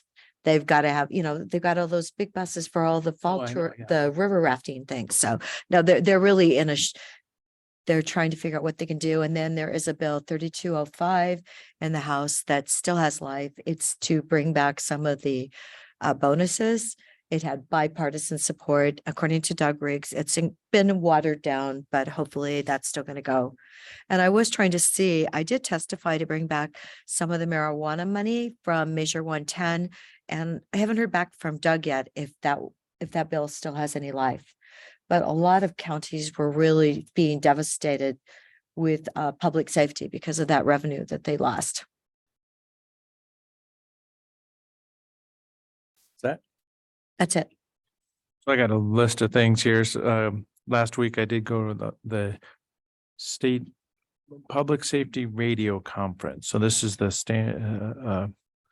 SIEC that I'm involved in, State Interoperability Executive Council. And it's relationships in the public safety communications world. So there was probably 150, 200 people there. It's hard to tell because there's kind of two rooms and people are going back and forth between them. But probably a couple hundred people registered for the conference.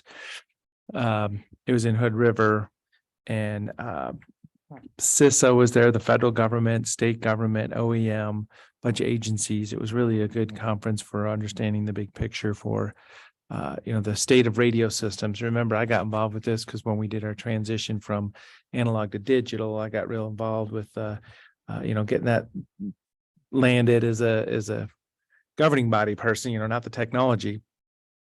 So it was good to be there and see everybody. So that was last week, Tuesday and Wednesday. So that's why I wasn't here during that meeting. So the COIC board meeting last Thursday night, just about everybody was in the room in person. So that was a really good meeting.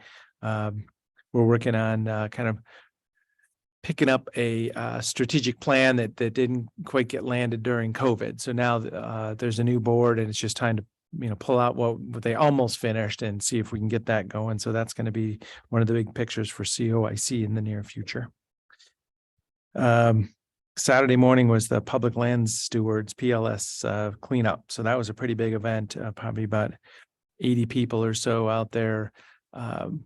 Many excavators, skid steers, dump trailers. The value that I was able to provide is just to grab a garbage bag and walk out in the field, because just the little wrappers and plastic bags that get spread out all over the place. And there's probably about 40 or 50 of us that did that. That's all we did for 3 hours, was pick up the small stuff out in the grasses. But it really opened up a lot. They mentioned 220,000 pounds. Bunch of cars and vehicles were moved on Friday. So we were out there Saturday morning with our 80 people or so. Yeah, it was a good effort, big project.